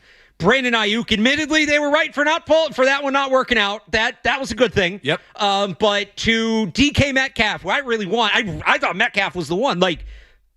We've been doing this for 15 years of them trying to get the fish in the boat when it comes to landing the big receiver. And you know what? So, and what did we come away saying every time? If you want to get that player, if you want to make that trade, you have to get uncomfortable, and they weren't willing to get uncomfortable. And you know what? For some of those, like the Odell Beckham talk in 2019, I'm okay they didn't get uncomfortable there. That would not have been a good trade. Yep. Brady was about to leave. They needed the picks. They were going to have to rebuild. I'm not saying they should have made all of those. But when we came away every time, it was they weren't willing to get uncomfortable. That's what it takes to get the player. It's an uncomfortable trade. Yes. It's an uncomfortable trade. And they got uncomfortable, and they got the player. And this is what some people have been begging them to do for 15 years, and they finally did it. Was this the right one? We'll see. Would I rather have DK Metcalf? Let me ask you, would you rather have A.J. Brown for a first or DK Metcalf for a second? DK Metcalf for a second. But you know what? I probably would. That deal happened last year. So, the whole, you overpaid because Pittsburgh gave up this for DK Metcalf. Yeah, last year. Well, there's also, all right. Prices go up. Here's the other thing to understand. Have you seen the world? Prices go up. Can I get nerdy for a second? Please. And explain? So, it's a 2028 first, so it's actually worth less. That's true, but it's not true for the reason a lot of people think it's true. A lot of people think, on the trade chart, you count a future picks as either half of the value, or people either say half of the value, you put it to the end of the round that it's in, or it counts as one pick lower. So, a future first is really a second. A future second is really a third. A first 3 years down the road is really a third. No, it's not. It's especially when it comes to firsts. It's a first round pick. It comes with the 5th-year option. There's more value there. That's not why it's worth less. The reason it's worth less in this situation, it's actually not worth less to the Patriots. It's worth less to the Eagles. The Eagles are a team that is a contender. Yep. The Eagles, they have a quarterback they believe in. They have a very good defense. They have other offensive players. They should be winning now. They took a very good player off their roster and will not see the flip side of that value for 2 years. They now have to compete with less than for two seasons. Yeah, until they get that back in their championship window. Right. Or they now have to then one fewer asset. Or they have to then now flip that pick for another player, which they could ostensibly do, but that's more than you have to do. That's why it's worth less. It's worth less to the Eagles. It's not worth less to the Patriots. And that's why I thought they might be able to give up a second-round pick. But I guess I shouldn't say that. The flip side of it to the Patriots is the most valuable commodity in the NFL is time. You now have time to recoup that value. So whether that's get ready for a lot of talk this year, McCarthy, about the Patriots trading down in the draft. Right. So they get more picks the year. Right. Or trading Christian Barmore. If the Gonzalez contract stuff doesn't do well, you have more time to recoup the value of the pick you lost. That is why there's less value. Not because this abstract, it's really a second-round pick. No, it's the time value. The Eagles don't get the payoff as quickly, and the Patriots have more time to recoup the value that they lost. All right, 617-779-0985. We've been begging the Patriots to do this for years. Now all of a sudden they do it, and it's an overpay. Guess what? It's always going to be an overpay. It's the way the world works. You want something, you have to pay for it. We have this attitude that it's like you're just going to get something and you're not going to give up anything. Yeah, you have to get uncomfortable to make things happen. You can't get Randy Moss for a fourth-round pick anymore. That was a fluke. How many times are there really slam dunk trades where it's like this is obvious, it's a no-brainer?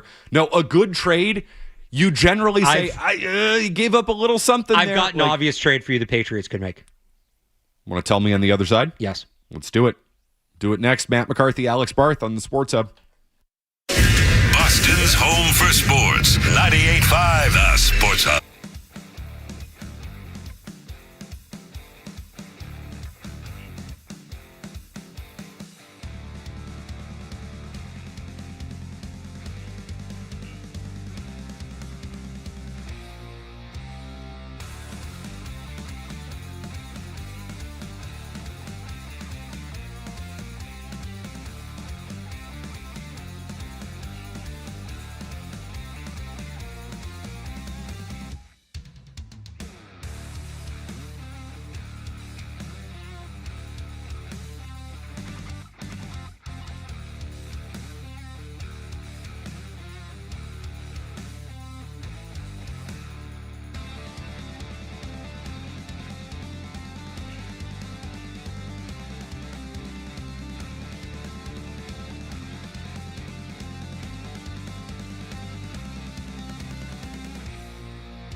I mean, we've only been asking them to do this for years. Now they've done it, and it's an overpay.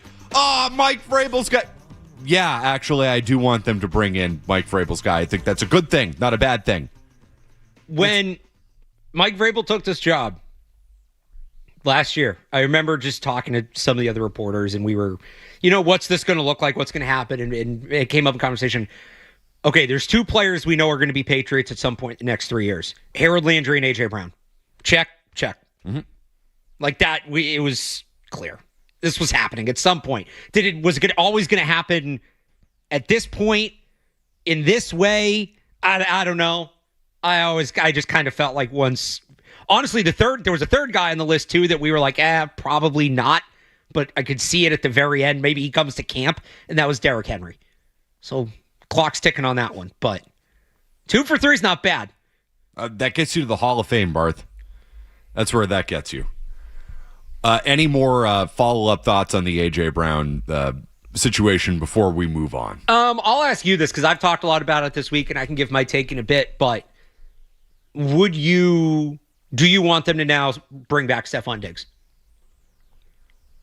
I'm not opposed to it, but I think you have enough in that wide receiver room. So that's like at the cost of okay. You tell me at the cost of who? I mean, Pop Douglas. Bye. See ya. Yeah, I mean, you'd be talking about your room would be A.J. Brown, Romeo in whatever order. A.J. Brown, Romeo Doubs, Stephon Diggs, Matt Collins, Kyle Williams. That's 5. And then you'd have Pop Douglas and Efton Chisholm competing for maybe one spot. And fine. Pop Douglas, Efton Chisholm, bye. See you later. I don't understand the infatuation with either of them. My Pop only can play. They haven't used him right. He can play. And they have very little speed at receiver. That is the one area where A.J. Brown is declining his speed. They have very little speed at receiver. That's going to make them easier to defend. No, Pop they're going to get speed Marcus changes Jones things. out there. They're going to do the jet sweep. When they drafted Pop Douglas when Marcus Jones can do all that. Do you realize how taxing that is? They got to get Pop Douglas. They do the same thing. Pop Douglas is going to do what Marcus Jones would do. They're just not having him do it right now. Pop Douglas is not Edelman. I get he's short. He's not Edelman. He's not Welker. He needs to run vertically. He needs to run up the field. He's a screen and go guy.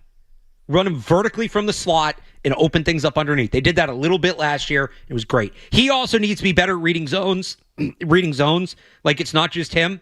It's not just them, but I think Pop Douglas can play. We have intern Cece here today. I want you to take note right there as to how Ryan Garvin triggered Alex Barth on that, because he knows Barth hears it from dumbass Patriots fans. And I'm not saying that Patriots fans are dumbass. I'm saying that every fan base has dumbass people who don't understand what's going on.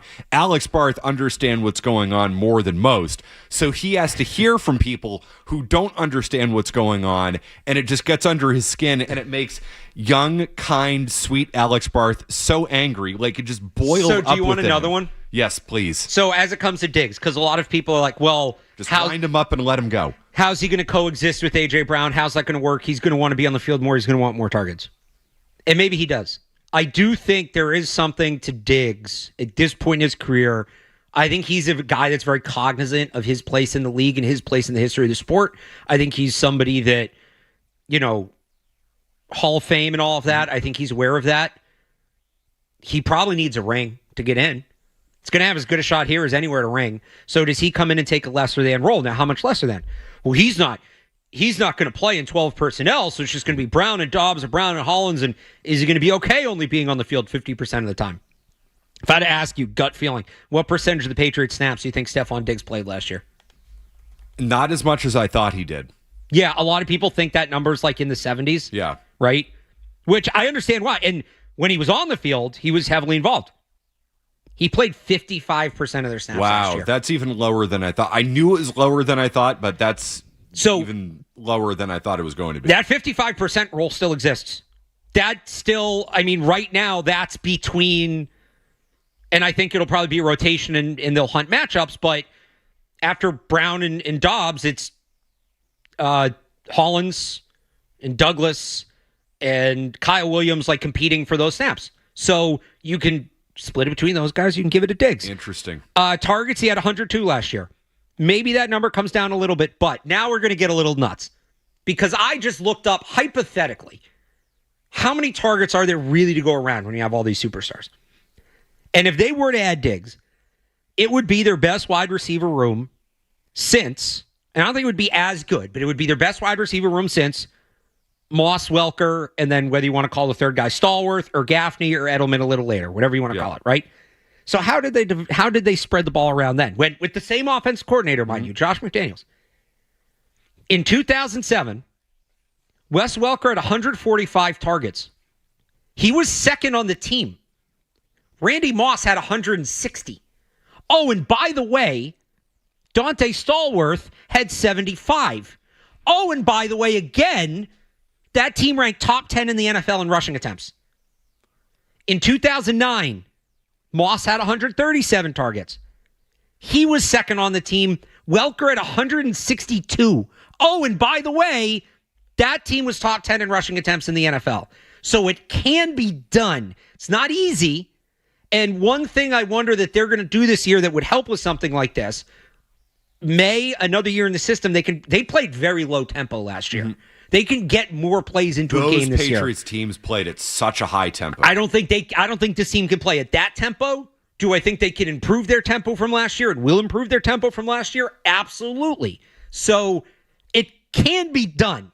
It's not say it's easy. And as much as I like Brown and Diggs, they're not Moss and Welker. But how many targets are there to go around between two guys? 300 in theory. Those are fascinating stats, Barth, because my initial gut reaction was, in a perfect world, of course I want Stephon Diggs back. You make the room better, but I think targets become a real issue there. And, there's only one ball to go around. You're ignoring one key factor. Brady? Drake May's not Tom Brady. He's not even close to it. He's not. So, again, I share this more as I looked it up and found it interesting and thought other people might find it interesting more than my argument for bringing back Stephon Diggs. But I don't think the numbers need to be that massive. Again, Diggs, you sell it to him as, you're going to play a little less, but you're going to get a ring on your resume that we all know you need. You're giving him the Darrelle Revis pitch. Although Revis didn't play less, so that doesn't make sense. A.J. Brown, people talk about A.J. Brown being mad about targets. Based on the reporting out of Philly, he wasn't mad about his number of targets. He had 120 last year. It was the type of targets. He didn't want to catch short over-the-middle passes. Yep. He wants to be a deep threat.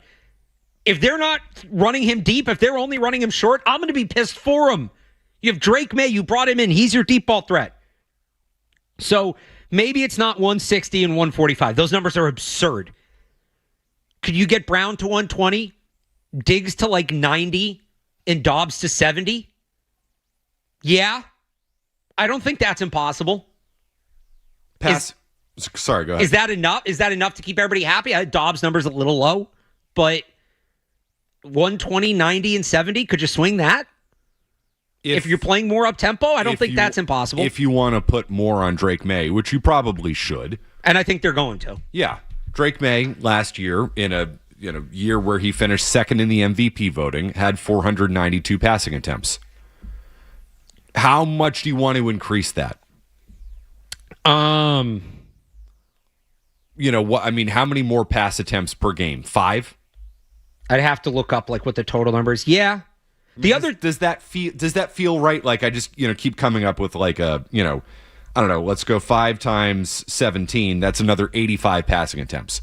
So getting a little bit closer to the upper 500s, not quite 600 passing attempts. Do you want Drake May passing the ball 600 times this year after the number of hits he's taken in his first 2 years? So, that feels a little too much. Then you get into the kind of passes you're throwing to, right? If you're mixing in more quick hitters, there's no risk of him getting hit. They also upgraded the offensive line. But do quick hitters benefit Drake May's style of play? They can. They can, but it's not overwhelming, I would agree. I said this to you last year. I think the way this offense is built, they shouldn't major in anything. I think that they should be as diverse as possible. That's what's going to benefit Drake May's style of play. Just for reference, so Drake May threw 492 passes last year in the regular season. Bo Nix led the NFL with 612. So even if you add 100 passes, that would rank 4th last year behind Bo Nix, Dak Prescott, Matthew Stafford. Okay. I mean, there's a handful of guys that are in like the mid 500s. Yep. Even if you increase it by like 60. So 60 passes would be how many per game? That would be, I'm sorry, you had 492 last year. That'd be like 3 or 4 more per game, I think. Yeah, I mean, essentially, you're talking about, close to 560 there. Okay. Yeah, so that puts him on par with like Caleb. 550, 560, getting into the mid-5 range. Caleb Williams threw 568 last year. Okay. I think that can work. I think you could add 50. And you got to remember, too, you're not taking away running plays here. Some of this is talking about them playing with more tempo, which they do need to do. Right. If you're going to take this offense to the next level. Like, they just inherently have to run more plays, and those aren't all going to be run plays. His number of passes is going to go up. The Patriots last year in the regular season ran, where'd it go? 400. That's points. That's not plays. I was like, there's no way they ran that many plays. The Patriots last year ran 1,044 plays. That was 18th. When you have a quarterback like Drake May, that number should be higher. So, and two, if you're running what? I'm sorry, how many plays? 1,400. 1,044. 1,040. So you're running 1,000 plays. Yeah. And just under 500 of them were pass. Right. So, I mean, you're essentially going 52 run, 48 pass, somewhere in that, percentage range. So if you want to get up towards the upper echelon in the league, you're talking about adding about 80 plays. That's 40 passes. That puts him in that mid-500s number. Yeah. So if he's going to throw 550, 300 of those targets going to Stephon Diggs, A.J. Brown, Romeo Doubs, about right. You can make that happen. And then you've convinced me. Probably have about 50 to 60 to Hunter Henry. And the rest go to the backs. And then, you throw in a couple for Matt Collins, Kyle Williams, whoever. But that's off the top of my head. I didn't dive into this take this far. I'm figuring this out live on the air. But that feels about right. Barth, I agree. And my gut reaction when you asked me the question, do you want Stephon Diggs back? I said no, because I think there's only one football to go around. You've made the mathematical argument that if you're expecting more out of Drake May this year, there is enough football to go around for those three guys. That being said, there is one move I would rather they make. If it's Steph Diggs or... Okay. And we teased this the last segment. You got to hit me with it here now. I think they're going to trade Kayshon Boutte. He doesn't have a role on this team. He's in a contract year. Don't keep him to play 10% just to lose him, right? Mm-hmm. And Albert Breer's reported that he had a 5th-round pick. All right, fine, whatever. I'm looking at a player-for-player trade. And I specifically look at the New York Giants, who last week, on the same day, signed whatever's left of Juju Smith-Schuster, whatever's left of Braxton Berrios, and Odell Beckham after he was out of the league for a year. Mm-hmm. Those same New York Giants, a couple years ago, traded for significant assets, and signed Brian Burns to a big contract on the edge. And in the last 2 years, have taken an edge rusher in the top 10. They have Kayvon Thibodeau, who's a declining statistical player in a contract year, who's not going to have a big role. That one feels easy. Now, the Patriots would probably have to throw in a day 3 pick, Boutte in a 5th for Kayshon Thibodeau. Meanwhile, I'm legitimately worried about the Patriots' edge room. That depth can dry up real quick. Harold Landry's coming off significant injury. He's older. Gabe Akers is dealing with an injury. He's a rookie. You don't know what you're going to get out of him. Draymond Jones is a complimentary player. And then that's kind of it. They don't really have much beyond that. Thibodeau would be a huge add. Thibodeau's going to do a lot more for you this year than Kayshon Boutte will. If you tell me it's Diggs or Thibodeau, it doesn't have to be, but they've made a lot of big additions. So I'm satisfied with their spending, right? I think it's hard to not be satisfied with their spending for this year at this point. So if you tell me it's one or the other, Thibodeau is going to do a lot more for you than another receiver will. 617-779-0985. I do want to get into the latest Red Sox reporting as well. Jen McCaffrey on who's available, who's not available. Brian Bayo also just spoke in Worcester. We will get a check-in from Worcester and what he said coming up here in the next few minutes. We'll continue Matt McCarthy and Alex Barth here on the Sports Hub. Boston's home for sports. 98.5.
broadcasters for the Worcester Red Sox, because Brian Bayo just spoke a few minutes ago in Worcester, going through the audio to see if there's anything of note that he said, but Jim will be able to give us an update on everything that Brian Bayo said.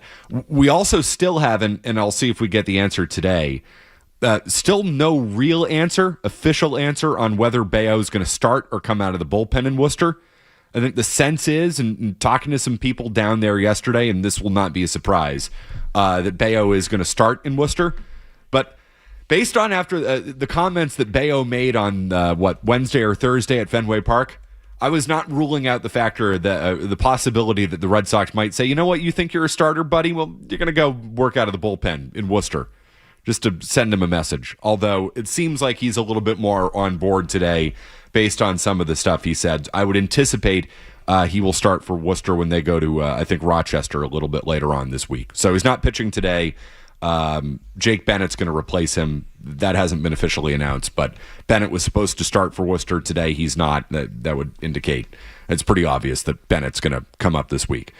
Any overall thoughts on the Red Sox right now, Barth, before we get into the reporting yesterday from Jen McCaffrey about what they might do at the deadline? I guess it kind of ties into, well, one, there is something fun about the Red Sox beating the Yankees when the Red Sox are usually non-competitive. Look, I'd rather those games mean something, but there's just something very fun about, you know, the meme of like Tiger Woods and John Daly.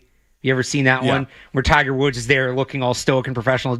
Daly's just like barefoot smoking a cigarette, and they're like equals, right? So you have the Red Sox who are like scraping and clawing to just get through this season. Everybody wants it to be over. You have the Yankees who are actually trying to contend. Yep.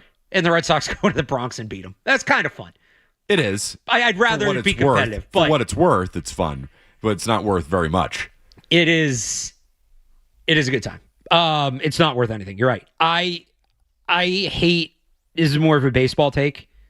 Please get rid of the third wild card team. Oh, it's so bad. Nobody needs it. Nobody asked for it. I get maybe it helps make a few more games relevant later on. I think you could change the playoff format with 6 teams to do this. Are they officially expanding? Baseball? Or is that just rumored? Yeah. It's going to happen eventually. Okay. I don't think nothing's official yet. But I mean, we're talking about expansion and a lockout. Yeah, right. That is baseball. No. How's your sport doing, McCarthy? Honestly, the sport's doing well if they find a way to play next year. The sport's doing great if they find a way to play next year. That's a pretty big if. That is a big if, yes. And the salary cap that the owners are going to push for is going to be a major sticking point. And if I was actually, the first offer seemed relatively generous compared to what I was expecting. Generous in the salary floor. The floor was the cap needs to be higher. The cap needs to be way higher. But I'll be honest, as a fan, and maybe this flies in the face of how most people feel about it, I'm opposed to the idea of a salary cap in baseball. No, you need it. No, I don't think you do, man. You have to have it. No. You see, you think the Dodgers are bad for the sport. That would be my sense from that take. You think the Dodgers are bad for the Dodgers are bad. They need a floor, and you can't have a floor without a cap. Okay. They need a floor. I would But you can't have a floor without a cap. Okay, then the cap needs to be astronomically high. I do not want to create a world in which there's actually more parity now in baseball. Well, they're talking about using the NBA cap, which isn't real. Yeah. So I need there to be a fake cap where they're talking about having like bird rights and things like that, and you can go over the cap to re-sign your own players. Which, by the way, is not good from a pure sports talk radio perspective, a fan perspective, trying to figure out the salary cap. I think the hard cap in the NHL, which I love it's very simple. We can all figure it out. The only problem with that is, and I'm generally not a taxes matter in sports because you can always make up the difference. The only place you can't make up the difference is in the NHL. Like the Bruins and the Canadian teams and New York and the California teams and Philadelphia, like the big time teams of that sport are now at a competitive disadvantage because if you're paying 9% here and 5% somewhere else, that 4% makes a difference in where a player is going to go. Whereas in football and in basketball, you say to Robert Kraft, dude, don't cry about Calvin Ridley, make up the 4%. So I've said and I don't know how this, I'm not an accountant, I'm not good with numbers. There should be some carve out in the salary cap that allows you to work around taxes. Yeah, so it's an even playing field for all teams. Right. I do not want to create, if you do a hard cap, if you do an NHL But you can style, have a hard cap and put in a caveat that works around taxes. Yes. So that's a separate conversation. No, but that's not a hard cap. Like, that's allowing for exceptions. If you go with what the owners have proposed. You cap based on a contract's percentage. You figure out a way that, like, what teams offer based on what the taxes in this. Again, I don't know exactly how it would work. But my concern with what the owners are proposing is it bails out the likes of John Henry. John Henry, first and foremost, should not be arguing for a hard cap because he has the advantage of being in Boston. I don't want a situation where, and I know this sounds awful, I don't want a situation where we're creating true parity in sports. I want, as a Red Sox fan, the financial advantages of being in Boston. The financial advantages of being in Boston are that you own Nesson, you're in a huge market, and that should outweigh the fact that it's a more expensive place to live. I don't want a world in which John Henry, the Steinbrenners, the Dodgers are on the same playing field as the Kansas City Royals and the Miami Marlins and the Tampa Bay Rays. That's actually not good for the overall health of the sport. Because you know what? In the end, you might say you want parity in sports, but you don't want the Tampa Bay Rays in the World Series. You don't want it. I need a world but in which... I want a league where every team is competitive sometimes. I don't want a league where there's teams that just aren't worth watching and are never worth watching. You see, I'll be honest, man, you don't want that. You don't want a world in which the Tampa Bay Rays are on an even footing with the New York I'm not Yankees saying and even the Boston footing, Red but Sox I don't and the Los want, Angeles like in Dodgers. the NBA, why do the Charlotte Hornets exist? They shouldn't. Why? They shouldn't. So I want a sport where every team, or you look at a team like the Sacramento Kings, who've had some great players come through there, and it's complete because they drafted them, and it's completely irrelevant. And these guys blow years of their careers. I want a sport where every team has a path to being competitive. Maybe it's easier for some than others, but I want a sport where every team has a path to being competitive. Yeah, until that team actually gets competitive and you're like, I don't care that the Sacramento Kings are in the Western Conference Finals. If they can maintain it and they do something that revolutionizes the sport and makes the sport better, they earned it. Fine. See, you're saying that now until the Tampa Bay Rays find a way to revolutionize the sport, and you're going to say, I don't care about the Tampa Bay Rays. Well, no. You don't. You don't. In the end, like... In your system now... The Rays had to find a way to do that while being lesser than. And what did that do? It opened the door for the analytics that almost killed your sport. Okay. And if you put the Red Sox and the Yankees and the Dodgers on even footing with all of those teams, you're allowing a system where John Henry spends less than everybody else based on what he earns because he's in Boston, and the Red Sox, and they've done this to themselves, but the Yankees and the Dodgers are going to be on the exact same footing. Anyway. I know, but the Dodgers aren't, and the Yankees aren't, and the Phillies aren't, and that's going to hurt the sport. In the end, Barth, there's only one sport where parity matters, and that's the NFL. Because it does not matter the brand or anything else. You are going to sit down and watch an NFL game. You will not care when it's the Arizona Diamondbacks and the Texas Rangers again in the World Series. I don't want to watch the same World Series every year. I don't. Yes, you do. I don't. I really don't. No. Yes, you do. Give me Dodgers, Blue Jays again. I would take that. You want to watch the Dodgers and the Yankees in the World Series, and you are lying to yourself. I don't want if you what say the you NBA don't. is, where sustained success is punished. And the NBA has that a team get back to the final. Dynasties are good. Dynasties are good. Yes. I don't want decades-long dynasties. I don't want a class system. I still think that there needs to be a path. Then baseball should contract to 20 teams. Well, I'm all for that. It'll never happen. But because yes. I think you also have I don't want good players going places where they're not going to be watched and their careers are going to be wasted. There has to be a class system. There has to be a class system in any sport except the NFL. Because I think the Rays should have a path to being competitive. It doesn't mean that they need a path to sustained success, and it doesn't mean it has to be the same path as the Yankees or the Dodgers. But I don't think you can put a team in a spot where, hey, it is going to be impossible for you to be competitive. I don't think you can do that. That's not good for the sport. There are 8 teams in baseball that matter. Red Sox, Yankees, Phillies, Dodgers, Giants, Cardinals, Cubs, Mets.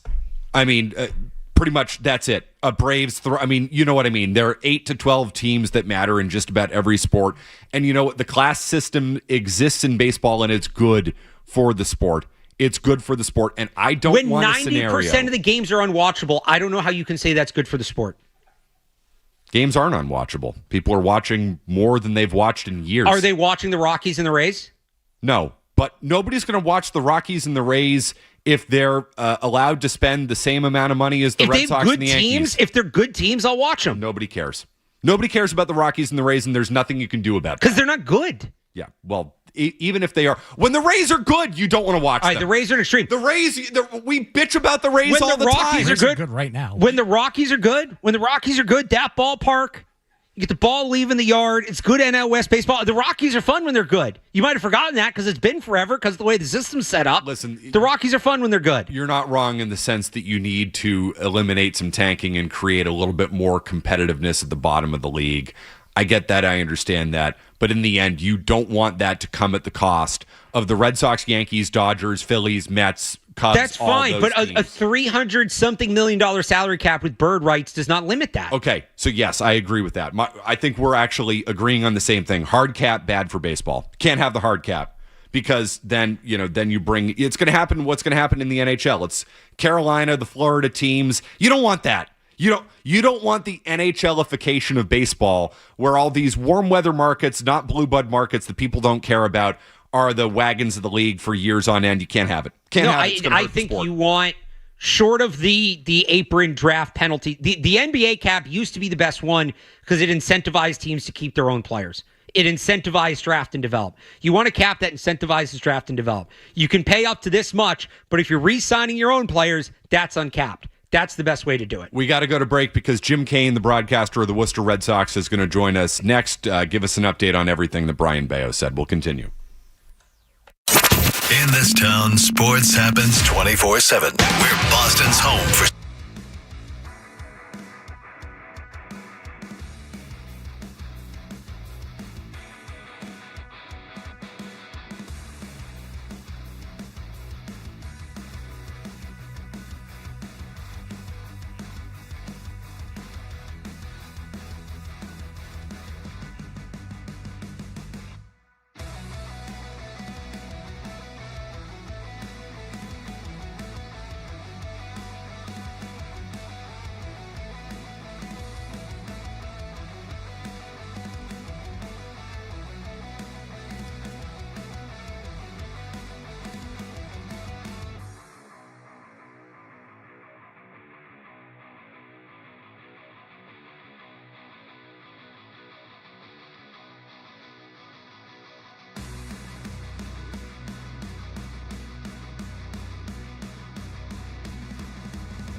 line in a little bit. But what I want to go to the Volkswagen dealers expert hotline, go down to Worcester, where it was all going down today because Brian Bayo has spoken again. We're joined by one of the broadcasters of the Worcester Red Sox.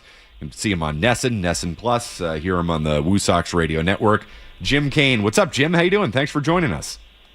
Hey, guys. Thanks for having me on. Really appreciate it. How was Brian Bayo today? How was the attitude? Did he say anything of note? You know, guys, I think the thing that stood out to me was the optimism with which he spoke with. And I think a lot of people maybe assumed going in that he would be a dejected Brian Bayo, and it would kind of look like the way it looked post-game on Thursday at Fenway. But that was not the case at all. He did share with us that he shed some tears, and he was extremely disappointed when he got the news that he was being demoted here to AAA. But I think overall, guys, the body language, the way he spoke, the way he carried himself, speaking with us about 45 minutes ago down at the dugout, I think was very impressive. And he did say that the plan for him is to throw a bullpen today, and it sounds like they are lining him up to start when the Woo Sox head out to Rochester on Thursday. So that seems to be the initial plan for now. But overall, I'd say it was a pretty positive Brian Bayo that we saw today. What do you think changed between Thursday and today? It's a good question, Alex. And, I wonder if maybe there were some people that spoke to him, and these are all things that I'm speculating. But I think giving him a few days to report, he was not here the last couple of days. He showed up today. I think that definitely did wonders for him, just a chance to decompress, because obviously, as he told us, and like I just told you guys, it was a very emotional moment for him. So a chance to step away and take a deep breath, I think probably made the biggest difference more than anything, in my opinion. You guys fly to Rochester, or you bus to Rochester, Jim? I was just thinking that too. That's Matt. weird. That's going to be a bit of a change, and we want to talk about a humbling experience. And I mean, Jim, you've been in the minors for a number of years now. Bayo's not the first guy who's ever been sent down. Obviously, he's a big time guy to get sent down. What's it like for those guys when they the differences between the major league and the minor league experience? It's different. There's no doubt about that. And obviously the travel, like you just touched on, is probably the biggest one, and the hotel accommodations on the road. But I would say a lot has improved in that regard, Matt, since the pandemic, where 2020 was obviously canceled and things changed on the minor league level, where especially here in Worcester, and the Red Sox organization takes outstanding care of their players throughout the farm system, not only here in Worcester, but also in Salem and Greenville and Portland. As you've seen, the clubhouse, the facilities, the trajectory and whatnot, it's top notch. So I think from that standpoint, and also the dealings with the staff, I don't think he's going to miss a beat. I think the biggest differences are going to be, hopping on that coach bus tomorrow afternoon, and then, staying in a hotel that's probably not as nice as some of the ones that he'll stay in when he's in the big league. And Jim's right, and fans know this if they've been to Polar Park. I mean, that is a major league experience in just about every single way. Speaking of guys who, Jim, what's the payroll right now for the Worcester Red Sox? I mean, they have a $100+ million roster. What's going on with Christian Campbell? I see he's out of the lineup again today. They're saying he might have a side injury. At least that was the discussion with Iggy Suarez yesterday. What's the latest on Campbell, if anything? So the latest is that he is dealing with side tightness. He did work out this morning with the athletic training staff. He seems to be trending in the right direction. And I think they just wanted to play it safe with the soft tissue issue and give it that extra day with the travel day. And the hope is he'll be back on Tuesday. So he removed from the game on Thursday night after a couple of at-bats against Dylan Cease. And I would definitely say the same thing about Christian Campbell that I did about Brian Bayo, in that, in a way, it might be a blessing in disguise that there was an injury that popped up. And look, obviously it goes without saying you don't want guys to get injured, right? But I think this has given him a chance to reset and maybe work on some things, and definitely more of a mental break too, along with, trying to recover from the side tightness. So looking forward to seeing what he does when he gets back in the lineup in Rochester. Before you go, because I know you got a broadcast here in a few minutes, for fans who have not been to Worcester this year, Jim, how has Campbell looked? I would say it's been an up and down season, Matt, and he's had a number of lengthy on base and hitting streaks. If you really dive deep into some of the numbers, you see a lot of one-hit games, 1 for 4s, 1 for 5s. But the thing that has been consistent all season has been the number of pitches that he has seen. Now, obviously, you got to get on base, and that's a big part of the whole thing, right? But he has definitely been a grinder, and that's been a change from years past. He's gone through his ups and downs. There's no question about it. But he's attacked the opposition more often than not, and I think he might be in the top 5 still in pitches per plate appearance. So, it's been a work in progress. He's had his ups and downs. Defensively, we've seen him in all 3 outfield spots, and he continues to improve there. But he's a really good kid. And I know that he's not putting together the season that he wants. He'd probably be the first to admit that. But he is one of the hardest working players. And again, he's still a very young kid and hasn't played a lot of baseball in the grand scheme of things. So hopeful that he can get back on track. Jim, I know we've probably taken you away from the delicious Sunday brunch they put out for everybody in the DCU club at Polar Park. So we appreciate you taking a few minutes. You got a broadcast to go do. 105 first pitch in Worcester today, right? That's correct. All right. Well, you get off and you do your thing, and we appreciate you joining us here today, Jim. My pleasure. Thanks so much for having me on, guys. Appreciate it. Thanks, Jim. See you soon. That is Jim Kane, one of the voices of the Worcester Red Sox, joining us on the Volkswagen Dealers Expert Hotline. Can I translate a couple of those things there? Please do. I do wonder if the Red Sox had a conversation with Bayo. I mean, that's and Jim speculated that too. I mean, I this is not informed in any way, but it was a much more positive Brian Bayo this time around. I don't know how it couldn't be, by the way. Well, specifically, so Milliken's starting to tweet out some of the quotes here. Miss you, buddy. Bayo said, when I got the unfortunate news, I shed some tears. I got a little emotional because, like I said before, I have so much love and passion for this game. What did Breslow say about him getting sent down? He needs to re-find his love of baseball. Yeah. So that felt like a direct response. No, I get Bayo's not totally in the right here, but Breslow saying that to me was a little rich. Does Craig Breslow love baseball? I think he loves baseball in a different way than most of us love baseball. Fair. Great. Does Baseball's Craig Breslow, a great does he love conduit math? for the numbers. Big time math guy. Yeah. So you're right. That's a bit of a shot. But and I'm no Brian Bayo defender. I wouldn't even call it a shot. It's just like you mentioned they had a conversation. It's him responding to something that the team said directly about his situation. It's a response. And I don't have a problem with him necessarily responding. I mean, I guess it shows a little bit of fight, which he never shows on the mound, by the way. I mean, he is a puddle on the mound. And I am not in the business of defending Brian Bayo. I haven't been. I think one of the reasons Barth he can't perform as a starter is it has nothing to do with whether he's starting or relieving. It has to do with the score of the game. Every time he comes in as a reliever, the bullpen has already given it up in the first inning. So it's like, well, no pressure on me. So that's who I think Brian Bayo is. And I don't think going to Worcester is going to fix that.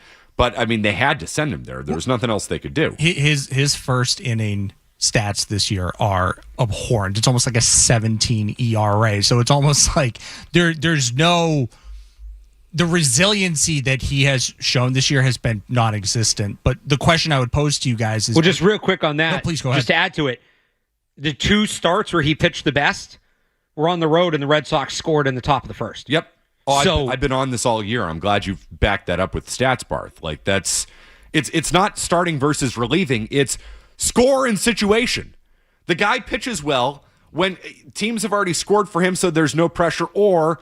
the bullpen's already given it up, and they've taken a beating on his behalf in the first inning. So he comes in the game. It's like, I get to be cool and really already decided I'm not going to impact anything. Right, exactly, because he's weak. Are you guys surprised it took this long for something to finally give with the Red Sox and Brian Bayo, and that he's now being demoted to Worcester? Not really. I'm not really that surprised. I'm kind of surprised. Would I have done it 3 weeks before? I probably would have. I understand that, listen, Breslow has made an emotional and financial commitment in Bayo $55 million. So you try and figure it out with him as much as possible. That's why I had no problem with them scratching the opener idea the other day and being like, listen, you're either going to figure it out or you're not, and you failed again. Okay, see you later. We're shutting you down. Maybe the circumstances around the previous Red Sox teams were different. They were a little more competitive, obviously, than this team is. And maybe Alex Cora had something to do with it too. But there were times in the past, I've told this a couple of times, but I vividly remember listening to him melt down in Oakland on the mound and having just no response. It wasn't like Trevor Bauer firing the ball over the center field fence, but he has not handled adversity well. And yes, you can get on him because he's making money with this team, but it's also like he's 23, 24 years old. And I am willing to give a little bit of wiggle room there for a kid that is trying to figure out how to be a big league player in real time, which is why I was surprised when he still had that in him, and he had it in him when Alex Cora was here. Why not let him go down to Worcester and work some of that stuff out as far as dealing with the pressure? Because I think it has manifested in really poor ways with him since he has been up here. Like him blowing his stack with Chad Tracy, like him talking. I mean, maybe just the quotes were different because it just seems like everybody's kind of going AWOL at this point. But I think his attitude towards poor play has been an issue for a couple of years now. And I'm just wondering, why did it take okay, fine. A 16.88 ERA in the first inning is bad, but is it because those teams might have been a little more competitive? Is it because they trusted in Alex Cora or even Xander Bogaerts in the past to kind of work through it with the kid? Like, I personally think that they should have thought about doing this a couple of years when there were, I think, obvious maturity issues with Brian Bayo. There, no doubt. Instead of letting him flame out for a couple of years and maybe start to feel a little entitled and, no, I am a starter and you're not going to tell me where I am and where I am not going to pitch. It's a humbling experience, and if it doesn't humble Bayo, then he can never be humbled because and Jim's totally right about this. You go to Polar Park. I mean, the clubhouse is spectacular. The facility is amazing. It is major league quality in every single way. Chris Sale didn't like those TVs. No.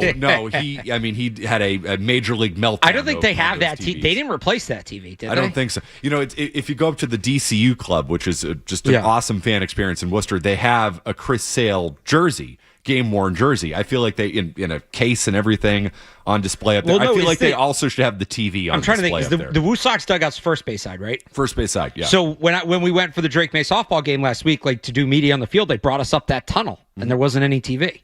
There's no TV there. Yeah. Yeah. Not anymore. No. Rest in peace to the TV. They should just have the shattered glass and the shell of the TV cased somewhere on display. So if this isn't a humbling experience, he'll never be humbled. Well, that's my next question: is can the Red Sox he's not making an obscene amount of money. I personally wouldn't have rushed to extend him, unlike some other people I know. Point is, though, thank you for reminding me of that. I don't know what you're talking about. I have no idea what you're talking about, Matt. But are they in a position right now where if Brian Bayo ultimately doesn't get his head together, are they going to be worse off for it, or do they have enough guys right now where they can go, okay, you know what, Bayo, you can sit in Worcester and you and Christian Campbell can go pay for dinner. He doesn't ever need to come back here again. The new Rusney Castillo? The same way that Campbell doesn't ever need to come back here again. You gotta earn your way back. And by the way, Campbell has not, this year. There are, Jim's right. He's gone on some stretches where he's hit the ball hard, and he's gone on some stretches where he really hasn't. Defensively, it's still a big time concern in the outfield. Campbell's not close. He's not close to coming back to the big leagues. And by the way, I don't think Bayo is either. I bet you might not see Bayo for the rest of this year. They should be totally okay with that. Go pitch in Worcester for the rest of the year. What are you going to... The year's lost anyway. You going to bring Brian Bayo back up here? I'm good with that. Thanks. So here's what I wonder.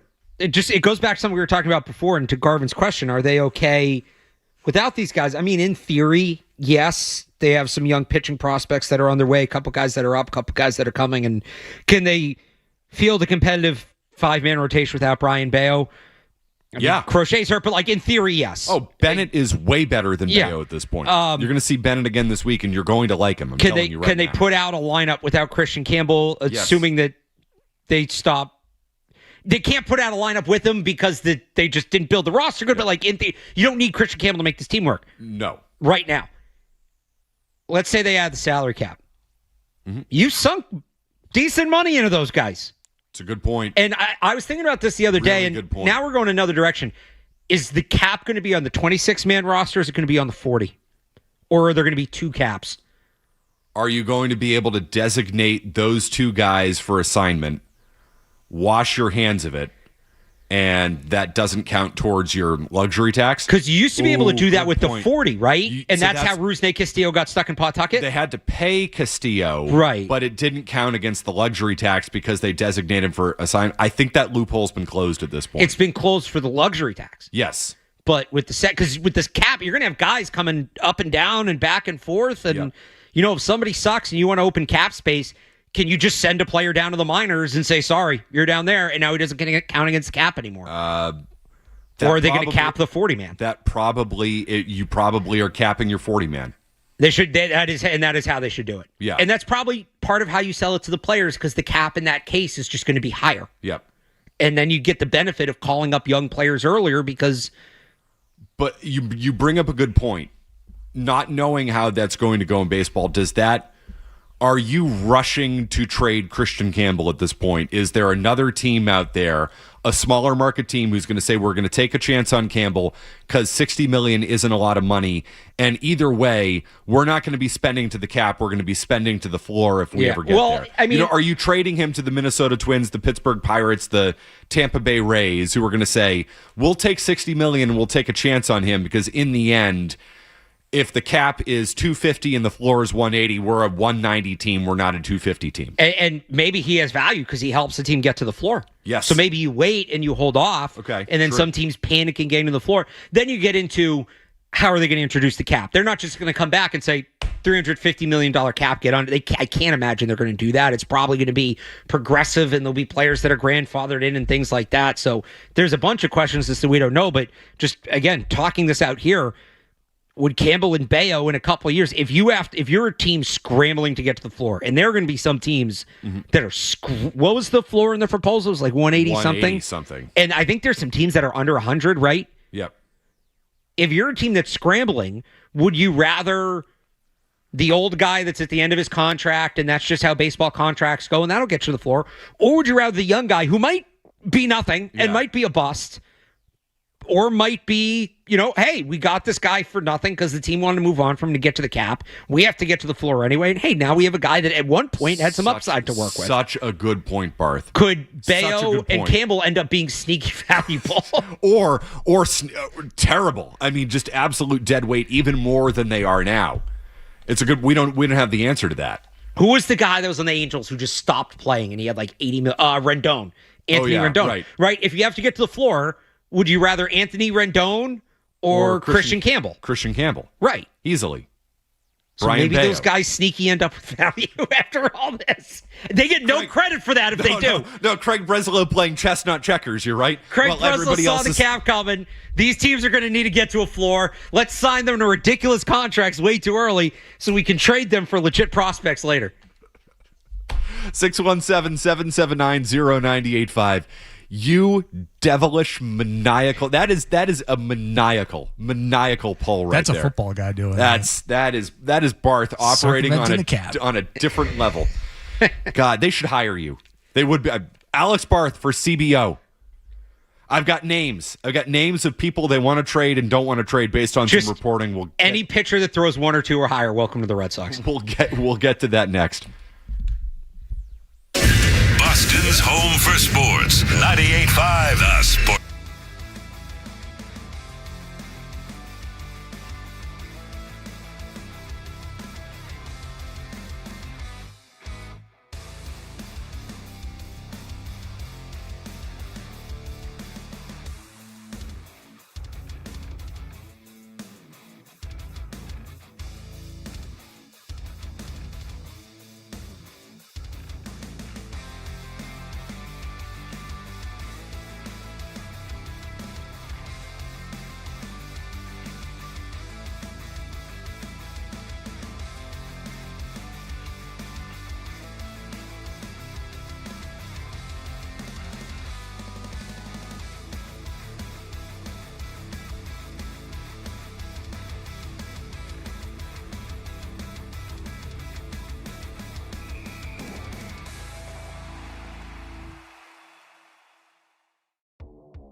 yesterday from Jen McCaffrey in The Athletic, Barth, that the Red Sox are not listening right now on Aroldis Chapman, Garrett Whitlock, and Justin Slayton. Teams have been calling about those guys.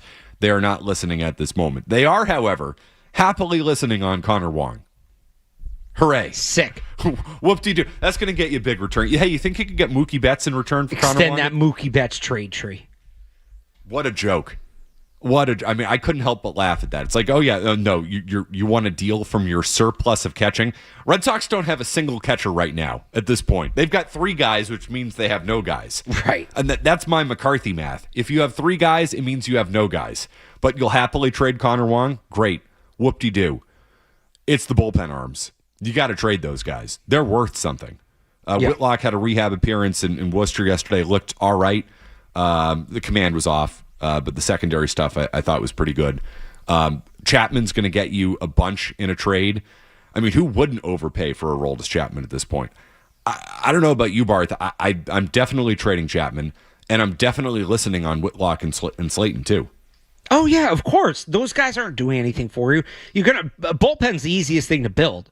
You can always rebuild the bullpen if you get good again next year. They just need to be adding pieces. They don't have enough. Those guys are not going to help you win your next. Those guys are not going to help you win your next playoff game. Forget your next World Series. Yeah, no. Maybe Whitlock. And Bob how much more term does Whitlock have? Whitlock has a little bit of term. I'd have to check at this point, but that's why he's worth something. I mean, Garrett Whitlock is worth nothing to you. He's worth a lot to somebody else. And now, is he worth something to Craig Breslow, who's trying to save his job? I mean, Garrett Whitlock's going to help you win baseball games. So, trading Whitlock for a great return, and you would get a great return for Whitlock. Teams always overpay. You know what? Sure, fine. Yeah, if you get a great return, I wouldn't move Whitlock just to move him. But if you get a great return for him, sure, I'm in. Fine. Oh, yeah. No, you're not getting rid of him just to get rid of him. They have 2 club options on Whitlock after this year at $8 and $10 million. Those are club options. I mean, he is extraordinarily valuable. I mean, 2.5 years of team control at $8 million and 10.5 for a guy like Garrett Whitlock. I mean, if you're the Dodgers, if you're any team trying to win a World Series, you are willing to pay a premium for Whitlock. If forget this year in a stupid 3rd wild card, and if they get in, they're going to get their doors blown off, right? How many players on the Red Sox roster right now truly project to be a part of their next actually competitive team? It's Crochet. Yep. Suarez, because he's under contract. Okay. Early, Tolley. Yep. Anthony, Abreu. Whitlock. Slayton. Those are 8 guys. So Slayton's fringe. So those are the guys. I know you said the thing on Whitlock. To me, it's like, what pieces do you have to build this back up? I'm not doing a full-on fire sale because they have some pieces to build this back up. But anybody who's not a part of your 3-year window can get out of here. Those guys are replaceable at that point. Even Abreu's a good player. He's 3 more years of team control. That's it. Are they going to turn this thing around in a year? They can if they're smart. You can turn around baseball teams in a year, no problem. But I would agree, probably not at this point because they're not smart. They're not smart. Right. They have no idea what the hell they're doing over there. This is where Crossing Sports is maybe a little less convenient, but I'm just thinking about this, how I think about football things, like the 1-year window, the 3-year window, the 5-year window. What should the Red Sox be focused on the most right now? The 1-year window is closed. The 1-year window, right. So it's not the 1. Yeah. Should they be more focused? It's a wall. It's not a window. Should they be more focused on the 3 or the 5? The 3. Okay, so then you keep 3. Abreu. Because is Abreu in the 5-year? Yeah, maybe. I mean, I like Abreu. I do too. I think he's a good player. Ask this question in a different way. Who on this roster is untradeable? Like, if somebody wants to give you something good for Abreu, and I'm not saying prospects, right? If you're making a baseball trade, if you're getting a power hitting infielder, young power hitting infielder for Wilyer Abreu, am I making that trade? Yeah. Crochet, Early, Tolley, and Anthony's probably it for untradeable. And honestly, if it's a massive deal, I would move one of Early or Tolley. I'm probably not moving both.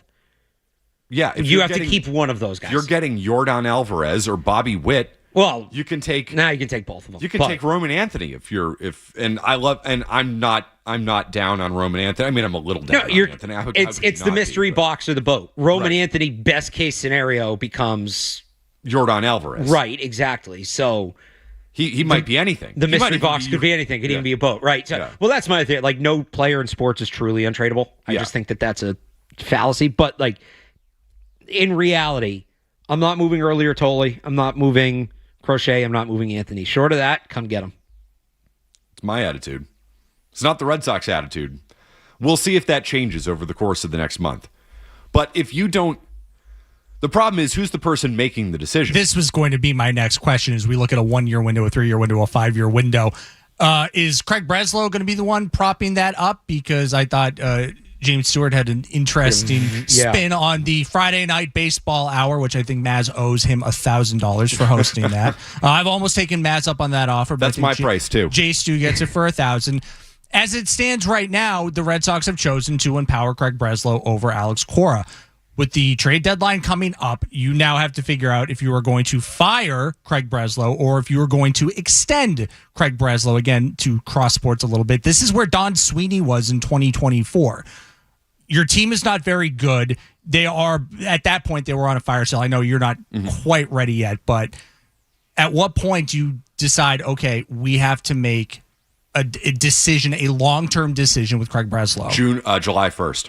July 1st is when you have to make the decision. You cannot have a lame duck GM do a selling deadline. You can't do it. There is nothing more dangerous in sports than a general manager with something to prove. So are you going to extend him? No, I'm not extending him. I'm firing him. Here's the problem. The problem is, who are you getting to replace him? That's part of the problem. There's another for them. It's not a problem for me. It's not a problem for us. It's a problem for them.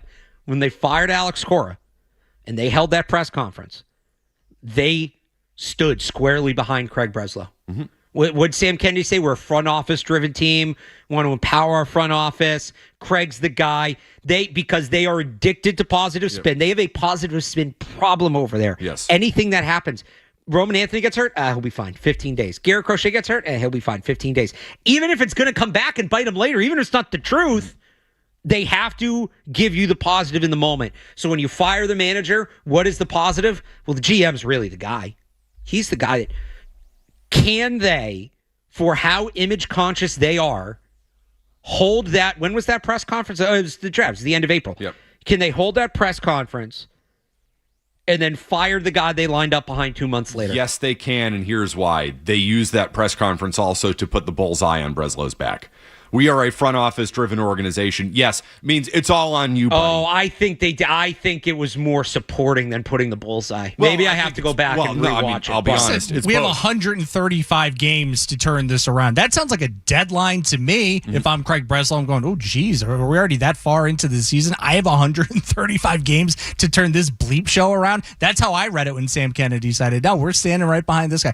Hiding, I would say they were hiding behind Craig Breslow. You could say they were standing behind him. But that did feel like a, hey, okay, we're empowering you. This was your decision. We're picking you over the other guys, so let's see what you're made of. Mike in Westford. Hey, Mike.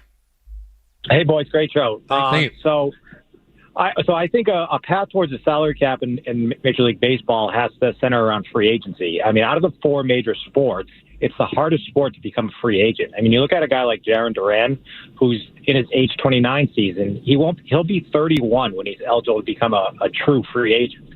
And I think that's just kind of crazy. I mean, I think you'll really get the players on board for this salary cap if you grant them an easier path to free agency. So, Mike, I think you're onto something there. My sense would be, and the 6 years goes back to Marvin Miller, which was, and you talked about this, I think, in Ken Burns Baseball. People thought, Miller was crazy at the time saying the team could control you for 6 years, but he made the argument was, I don't want everybody on the market at the same time, which was genius. The only problem is it's gotten to the point where the 6 years is too long. Right. And the players probably want. My guess is it'll probably go down to about 4 years, and the owners should be willing to make that concession. So that way, players aren't hitting the market when they're 30 like Alex Bregman. They're hitting the market when they're 28 or 27. That's where the big-time money can come through for those guys. Or it's 6 years, but it's 6 years from when they're drafted. It's not 6 years from when they're called up. That might be a little aggressive because some guys, Meyer was drafted in 2021. You scale it, you'd have to figure out a way to scale it. Or maybe you get rid of the high school draft. Yeah. Marcelo Meyer was drafted in 2021 and he shows up in 2025. He's a free agent in 2027. That's too much. So, I don't know. You couldn't do it by age. I would say, if it were me, I'd get rid of the high school draft and I'd say 6 years from when you're drafted, but you have to play at least 1 year of college. So at the earliest, if you're going to draft an 18-year-old, he'd hit free agency at 24, but those are going to be like elite players. And this is nitty-gritty stuff. They'll never get rid of the high school draft because that's actually unfair to American-born players because they're signing guys out of the DR and international. So, another thing I would love to see them do, and this I guess would be even more unfair, just put them all in the draft. The Japanese guys who play professionally, fine. That can be its own thing. If you're under 18 and you want to enter the league, you go in the draft. I wouldn't hate that. I think that would be good for the sport. But it'd be great for the sport. Well, there's way too much corruption, though, on that side of the game for that to ever happen. Wouldn't that limit the corruption? Yes, which is why. Oh, you're saying? I get what you're saying. Okay, yeah. Yes, no, it would limit the corruption. No, nobody wants to get rid of corruption in sports. I thought you meant they're trying to. Okay, I get what you're saying. That guy who I can't remember, who used to run the Seattle Mariners. There's a video of him bragging to like the yacht club out there about how he was like manipulating the service time of all these up and coming Mariners. Like I think that there are owners that are like, no, we need this because then at that point we can actually expand it. I think if you're going to look at anything, it might be the amount of service time before these players start hitting arbitration. The flip side of that, though, is if you're going to have more young players turn around and do what Christian Campbell did or do what Roman Anthony did or do what Brian Bayo did, I'll take the money now and you pay me a little more, then I won't have to worry about service time. The flip side of that is, Mookie Betts probably handled his free agency better than anybody, pandemic withstanding, about being the highest paid player in arbitration and taking this team for everything that he should have been paid at that time. All right, we'll continue. Matt McCarthy, Alex Barth. We've got Ryan Garvin here. CC Cam's here as well. We're hanging out on a Sunday. Go until 2 o'clock on the Sports Hub. Boston's home for sports. 98.5 The Sports Hub.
Providence, and any of you at 617-779-0985. JP. What? Vader is maniacal? Of course he is. Of course he is. He's on the dark side. That's your new nickname from now on, Alex. You got to go rock with that. Barth Vader. Matt, I would rather talk about your exploits as a wiffle ball champ in Carver than the Red Sox. You know the movie Trading Places with Eddie Murphy? Yes. Remember at the end they're screaming, sell, sell, sell?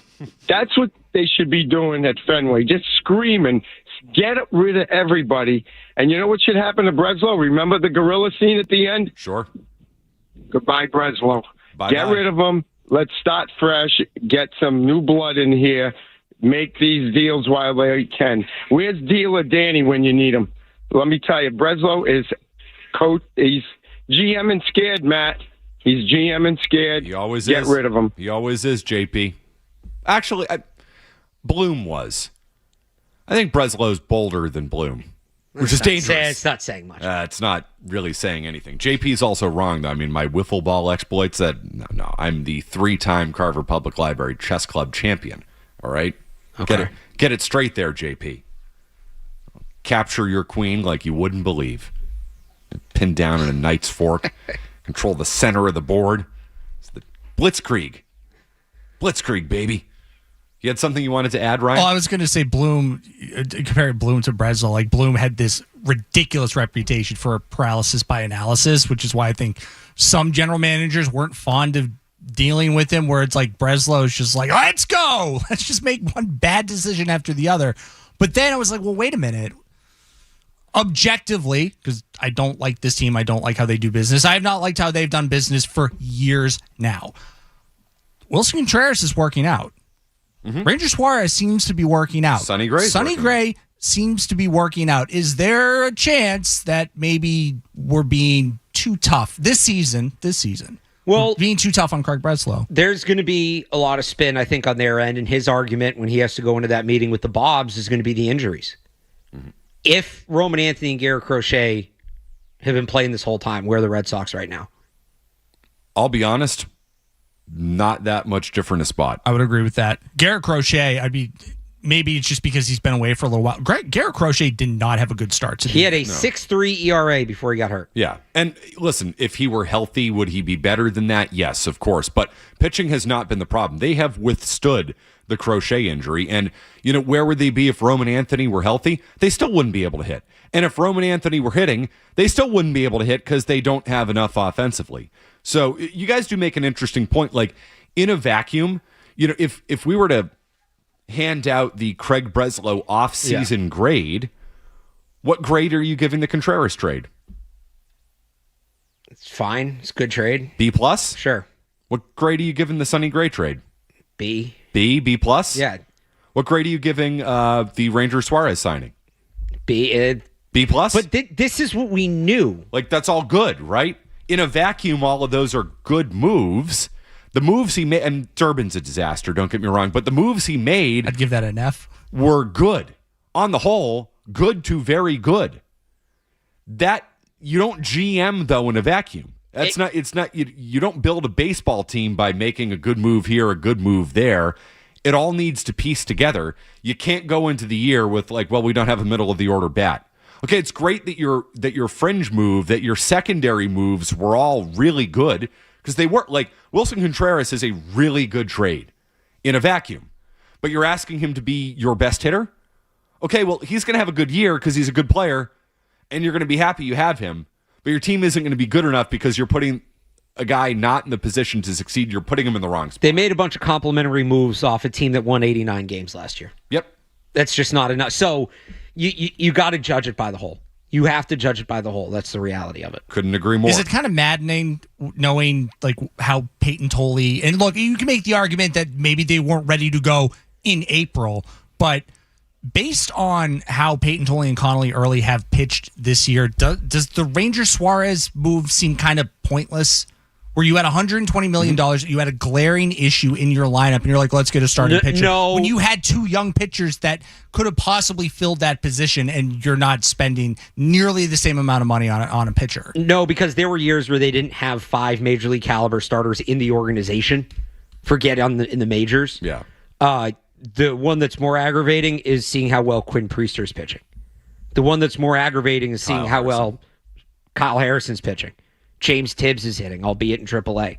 Those are the maddening ones. No, couldn't agree more about that. 617-779-0985. Elliot in Boston. I'm now realizing I need to respond to one of your DMs. So I forgot. I'm not very good about stuff like that. So just know I will get you back, Elliot. How you doing, my friend? No worries. Wanted to check in now that the off season is essentially over, and the two big free agent moves this year were A.J. Brown getting traded to the Patriots and then Alec Pierce going for $120 million.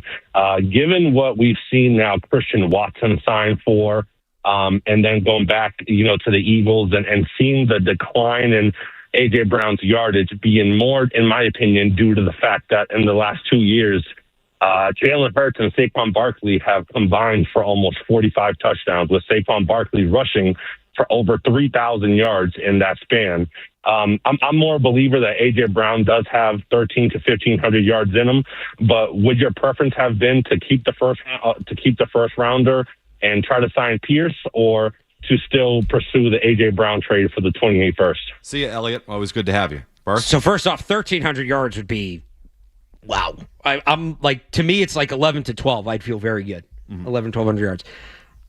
I would have rather had Pierce, not just because of the pick. I think the ultimate goal when you have a young quarterback should be to get the receiver that's going to grow with him and pair them together for the long term. So like Joe Burrow and Jamar Chase, who were together in college, and there's another level to that, but like that sort of thing. Or I'm trying to what the Dolphins tried to do with Tua and Jalen Waddle and that kind of thing. So I would rather have the younger player always. I'm still perfectly fine with A.J. Brown. But yeah, you get a younger player and not have to give up a draft pick, of course you'd rather do that. I appreciate the commentary on A.J. Brown, not only today, Barth, but this week when you were doing God's work defending the A.J. Brown. Well, he wasn't saying it was a bad move. Oh, no, sure. Yeah, right. Nothing was implied there at all. Tone, implications, none of that. I would say that. I know. We would never. I didn't because say of that. the implication. Right. I mean, you said it, but you didn't say it. So let's just make that. I can hear a million people because I can hear a million people screaming it in their. Well, yeah. Why are you, Barth? Why are you the one acting defensive there? There's nothing defensive about Mike's tone at all. Why is it a you problem, Barth? Because I do a podcast for the Patriots. Why are you being gaslit by Michael Felger? Why is that happening? You, Barth. Why is Jim Murray encouraging you to be gaslit? Why is that going down? That's my role on that show. There was when I was on for the draft a couple years ago, somebody left a comment on YouTube that it's like a bunch of racing dogs chasing a Barth rabbit. I know my role. I'll play it. That's fine. And nobody plays it better than you. You also, so not only did you manage to piss off Felger this week, you also managed to piss off Celtics fans yesterday with a thought. No, I wouldn't say collectively. It was honestly a pretty good 50-50 split. Oh, well, that's good. Yeah. That's a good take if it's strong. Yeah. Strong take right down the middle. You get it from one side, you get it from the other side. That's what you want. So what is your take? I didn't hear this yesterday. What is your take on the Celtics? The Celtics are a better team than the Knicks. Or sorry, the Celtics have more talent than the Knicks. Yeah, I agree with that. This finals is no sort of vindication that, oh no, the Celtics didn't choke. It was tougher than we thought. No, they choked. They came up short again. And that's not to say that, again, why aren't the Celtics here? It's not because of the roster. I've heard now from the Celtics, after Tatum came back, and when we didn't know what Tatum was going to be, no, the Celtics did not have the best roster in the East. We didn't know. When Tatum came back and his knee looked good, and his ankle looked good, and he was playing very well, that was the best roster in the East. Maybe the Pistons are right there with them, but the Pistons, it's close. The Celtics roster is better, but you lose to the Pistons in a hard-fought 7-game series, okay. I could live with that. The Sixers, who then got their doors blown off by this Knicks team, who, again, has less talent. I heard how talented the Celtics were. Now suddenly it's, the roster's actually not that good, and they don't have enough around Tatum and Brown. But keep in mind, they have maybe the best bench player in the league in Peyton Pritchard, and we heard about how good Hugo Gonzalez was and how good Neemias Queta was and all these guys. Now the team's not good enough. It's style and it's coaching. That's why they're not here. And that doesn't mean they would have beat the Spurs either. The West there's a massive gap between the West and the East. But the Celtics are too talented to come up as short as they did. And because some people were confused about this take and how I was phrasing it, so I will put it, this is the plainest way I can put it. You are starting a basketball team. You can pick whoever you want to coach. You can play whatever style you want. You can make roster moves from where you're at right now. All of it. You just get 15 players to start with.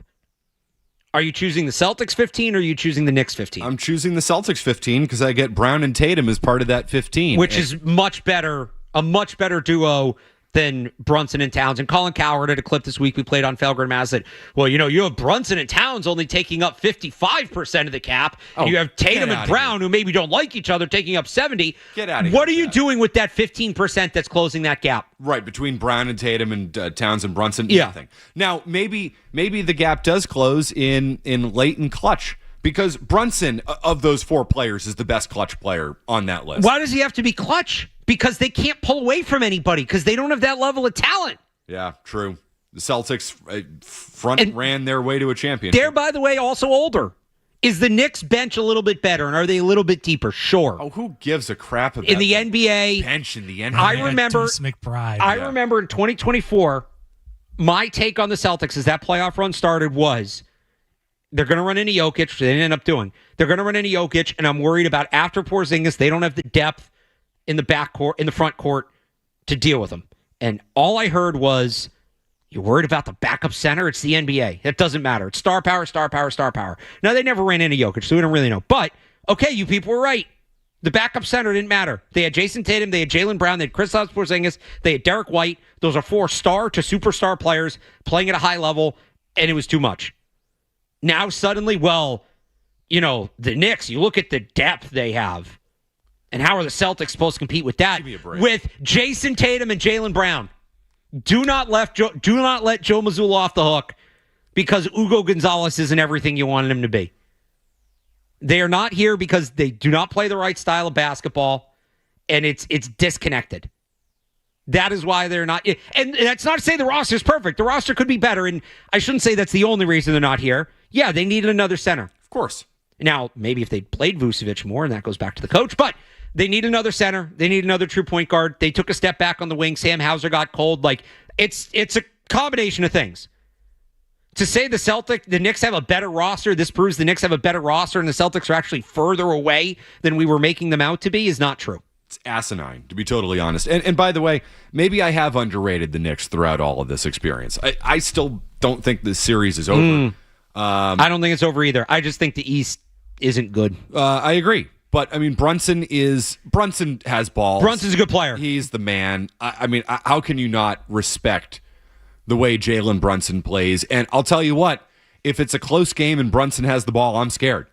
I'm scared if I'm the Spurs. I'm scared if I'm the Celtics. I'm scared as somebody who would like to see the Spurs win this series because, in the end, I just like the New York Knicks being the New York Knicks, and I think their place it's a loser franchise. It's a loser franchise, and I want to see it staying a loser franchise. Well, although it would be very loser franchise. You get swept, you don't get the fans' hopes up first. Yeah. So they are still maybe playing their part. Oh, by the way, because this series is going back to Madison Square Garden, I advantage Spurs in that regard. It's like, 0-2 going on the road. You're going into Madison Square Garden where the New York Knicks have accomplished nothing in their history, and the weight of that uniform will show up at some point, and the weight, by the way, of that arena, where the entire history of Madison Square Garden is the history of the opponent going in and doing something and the Knicks not doing something. The Madison Square Garden, the mecca of basketball thing, it's the mecca of basketball for everybody else except for the Knicks. I also wonder, will show up at some point in this series. What is it, like $9,000 to get in now? Yeah. How raucous is that crowd really going to be? For those prices, is it going to be more of a wine and cheese crowd than people are expecting? Maybe. I mean, it's going to be raucous. I mean, because a wine and cheese New York crowd is different than a wine and cheese LA crowd. But you can take a wine and cheese crowd out of a game pretty quick, I think. Yes, you can. The guy that has $10,000 to spend on this ticket, how much does he really care? For the most part, I think Chalamet cares. I think Chalamet is a real fan. Credit to Chalamet, the guy that works on Wall Street and whatever. Yeah. And it's the it thing to do. He's into the Knicks now because they're good and it's taking over the city. How much is he really going to get into it? I hear you on that. And in the end, we're probably not even talking about the most important thing. Is Wemby just going to get his head screwed on straight? Because if Wemby figures it out, nobody has an answer for that. The guy's a freak. No. Well, this is, as far as the Wemby thing goes, because I had this thought when people were getting all over Chet Holmgren. Like, oh, Chet Holmgren's soft. He's afraid of Wemby. And I'm like, okay, fine. In a sport that is so analytically driven, at what point do we start looking at the basketball nerves for not being able to scheme up a way for Chet Holmgren to attack Victor Wembanyama? And I say that to say, at what point do we start looking at Mitch Johnson and his coaching staff for not, like, literally not playing Victor Wembanyama the correct way of just having him set up in the three-point line and try and break a guy down off the dribble? He's literally the largest human in the building, and the Spurs are so content to have him just sit out on the wing and try and work from there, as opposed to try and bully Karl Anthony Towns around, which is how I think a lot of pundits thought this series was going to go. It's a roundabout way of saying, when are we going to start blaming the basketball analytics people for how this series is going for Victor Wembanyama? Mitch Johnson has not had a good series. The two biggest reasons the Knicks are up 2-0 right now, I think, are both Brunson being clutch is up there. That's not fair. But I think, and maybe these combine into one thing. Mitch Johnson has not had a good series schematically. And I think the Knicks, that's a young team. Mm-hmm. Now, the Spurs, sorry. The Knicks don't have a lot of finals experience, but they have experienced players. The Spurs team is very young. Are the lights maybe a little too bright for them? I think that's absolutely a factor. Yeah. It's definitely been a case here. And it might be the reason why the Knicks win the series. If the Knicks, though, win the series, and they're up 2-0, so, I mean, statistically, they're strongly favored to win the series at this point. You think they ever get back and win it again? Not with this core, no. No way. But that's not necessarily a Knicks thing. I think it's an NBA thing right now. I mean, this is the eighth consecutive... Well, it's a little bit of both. Yeah, but this is the eighth consecutive year where you're going to have a different NBA Finals champion. What I think we're consistently seeing in the league is keeping a group and a core together doesn't work the way it once did in the NBA. Now, there are a million different reasons for that. It's Adam Silver being obsessed with parity. And it's Adam Silver killing the league. Parity, as I've tried to you argue, can take Barth, parity too far. Is bad. Okay. Is bad. There's parity, and then there's punishing teams for keeping their own players. Those are two different things. And Silver's punishing teams for keeping their own players. I just wonder if keeping your own players, though, if keeping teams together is not the way to go about it right now in the NBA. I mean, listen, the Celtics have already won one. Does that help them win it again, or is Jaylen Brown more focused on being the number one guy and saying this is his favorite year when you lose in the first round because he was the guy? I mean, he's already won one. He's finals MVP. He doesn't need to necessarily climb that mountain again. He's off to climb a different mountain, which is I'm going to be the number one guy on a team. So I actually think in some ways there's more risk to keeping Brown and Tatum together than there is to breaking them up. They're still a good duo. And with how narrative driven the NBA is, the whole idea that they can't get back should counteract that. I think winning a title. People are talking about this core. We had a caller yesterday. I was on with Cerrone. Said they've wasted 4 years because of the way Joe Mazzulla coaches. What did they do in the last 4 years? Win a title. Like, I'm not a fan of Joe Mazzulla. I would not say the last 4 years have been a waste. If you win a title, it's not they've wasted individual seasons. Mm-hmm. The last 4 years, not a waste. If they're already throwing that title out, that should counteract, I think, the effect that you're saying. No, listen. And I just also, as a sports fan, I want to reward teams that are good at drafting and developing. Across all iterations of a salary cap or the sport or whatever, I think if you can develop homegrown talent and win with it, that's the best way to build the sport. And the best thing for any sport is you're maintaining fans, you're drawing new young fans, and the best way to do that is to keep players in cities where kids can grow up with them and become familiar and root for them. I think it is good for sports inherently to reward teams for drafting and developing and maintaining their own players. The NBA, I think, right now disagrees with that. 617-779-0985. I agree with what you just said there. I just think sometimes you can take it a little too far. And I think it's been taken a little too far with Brown and Tatum. Yes, draft, develop, keep them here. They won a championship a few years ago. Do you think it's going to happen again? Like, ask yourself honestly, Brown and Tatum as a duo, do you think they will do it again? Yes or no? If either Missoula, no with Missoula right now. It's more of a Missoula thing for me. If Missoula gets over the 3-point thing and they play a real brand of basketball or they get a new coach, yes, I think they will. That's not going to happen. He's not going to get over it. Okay, but it's not a Tatum. But it's not a Tatum and Brown. Like, I don't think the answer is no because of the reason you're saying it should be no. I hear what you're saying. Garvin? Yes, I do. I think those two absolutely. It's tough enough to find one star caliber player in the NBA. The Celtics have two. If Shai Gilgeous-Alexander had a shred of help in that last series, the Thunder are playing the Knicks right now and not the Spurs. You have two star caliber players right now. It is up to the Boston Celtics to figure out how to maximize their potential. And I'm afraid that this new business model that the team ownership seems to be trending towards, Brian Scalabrine saying, we got to just, one more year. We're going to slingshot around the sun. We're going to have a great basketball team in 2028. Does not interest me. I don't know why you would want to pee away one more season of these guys before they turn 30 just so you can have, salary cap relief and tax relief and, we can get that 2032 draft pick back. I think you can 100% win a championship with Jason Tatum and Jaylen Brown together. All right, do me a favor. Pick up the phone, 617-779-0985, because I got to go.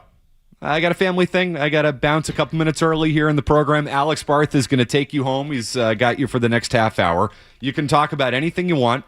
We got Patriots calls on the board. You want to follow up on the Celtics discussion? You certainly can. You want to ask me a Patriots question? Now is the time. I will gladly take.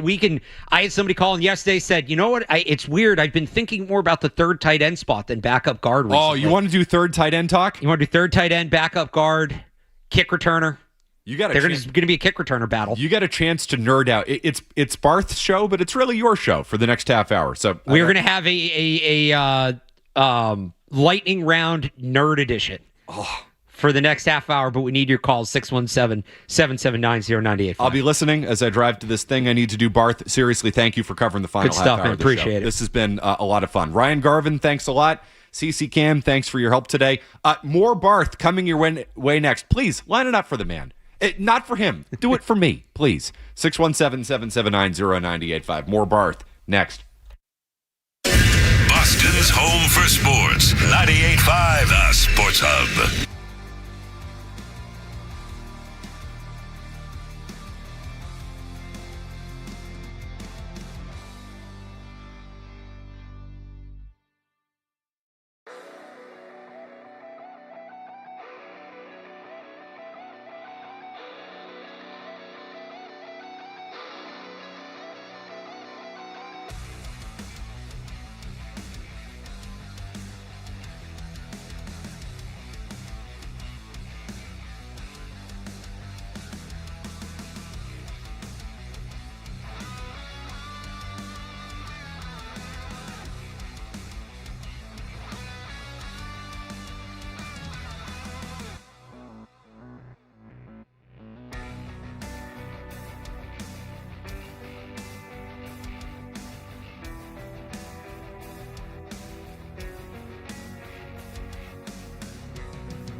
But like I said, you want to get into the nerdy Patriot stuff, which I know you out there do because I see the replies on Twitter sometimes and in the YouTube chat and whatever.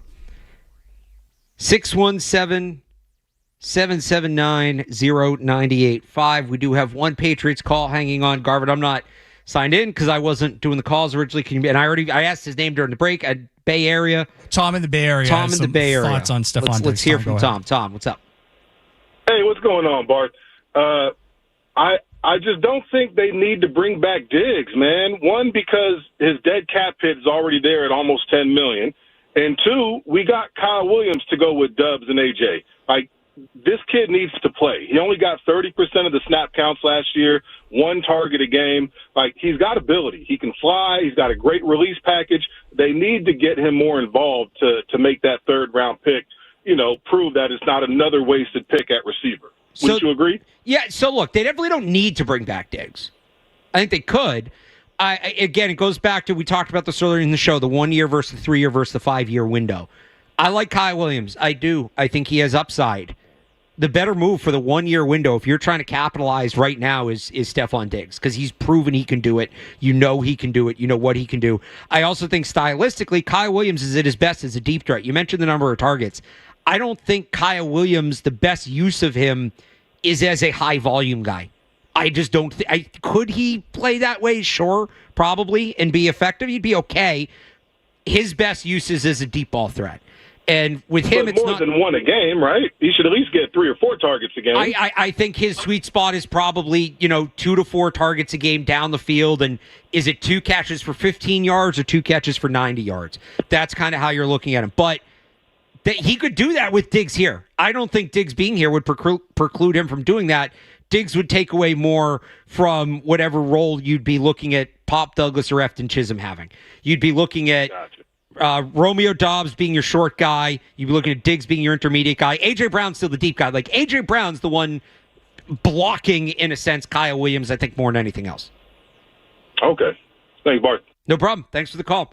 Yeah, I like Kyle Williams, and not that N'Keal Harry or Tyquan Thornton or or at other positions, like, not that some of these guys ever would have been great, but players do have to play at a certain point to get better in the NFL.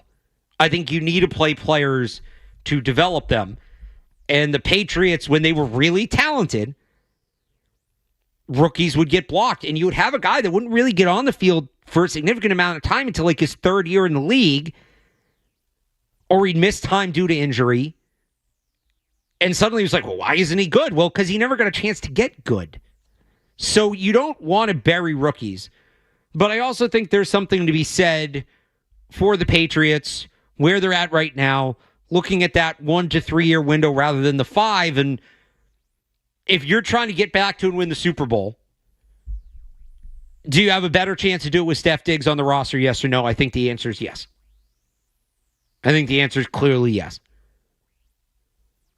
If that means there's a little bit of a bump to Kyle Williams' development, yeah, it's probably not better for the 5 year window. I don't really care about the 5 year window right now.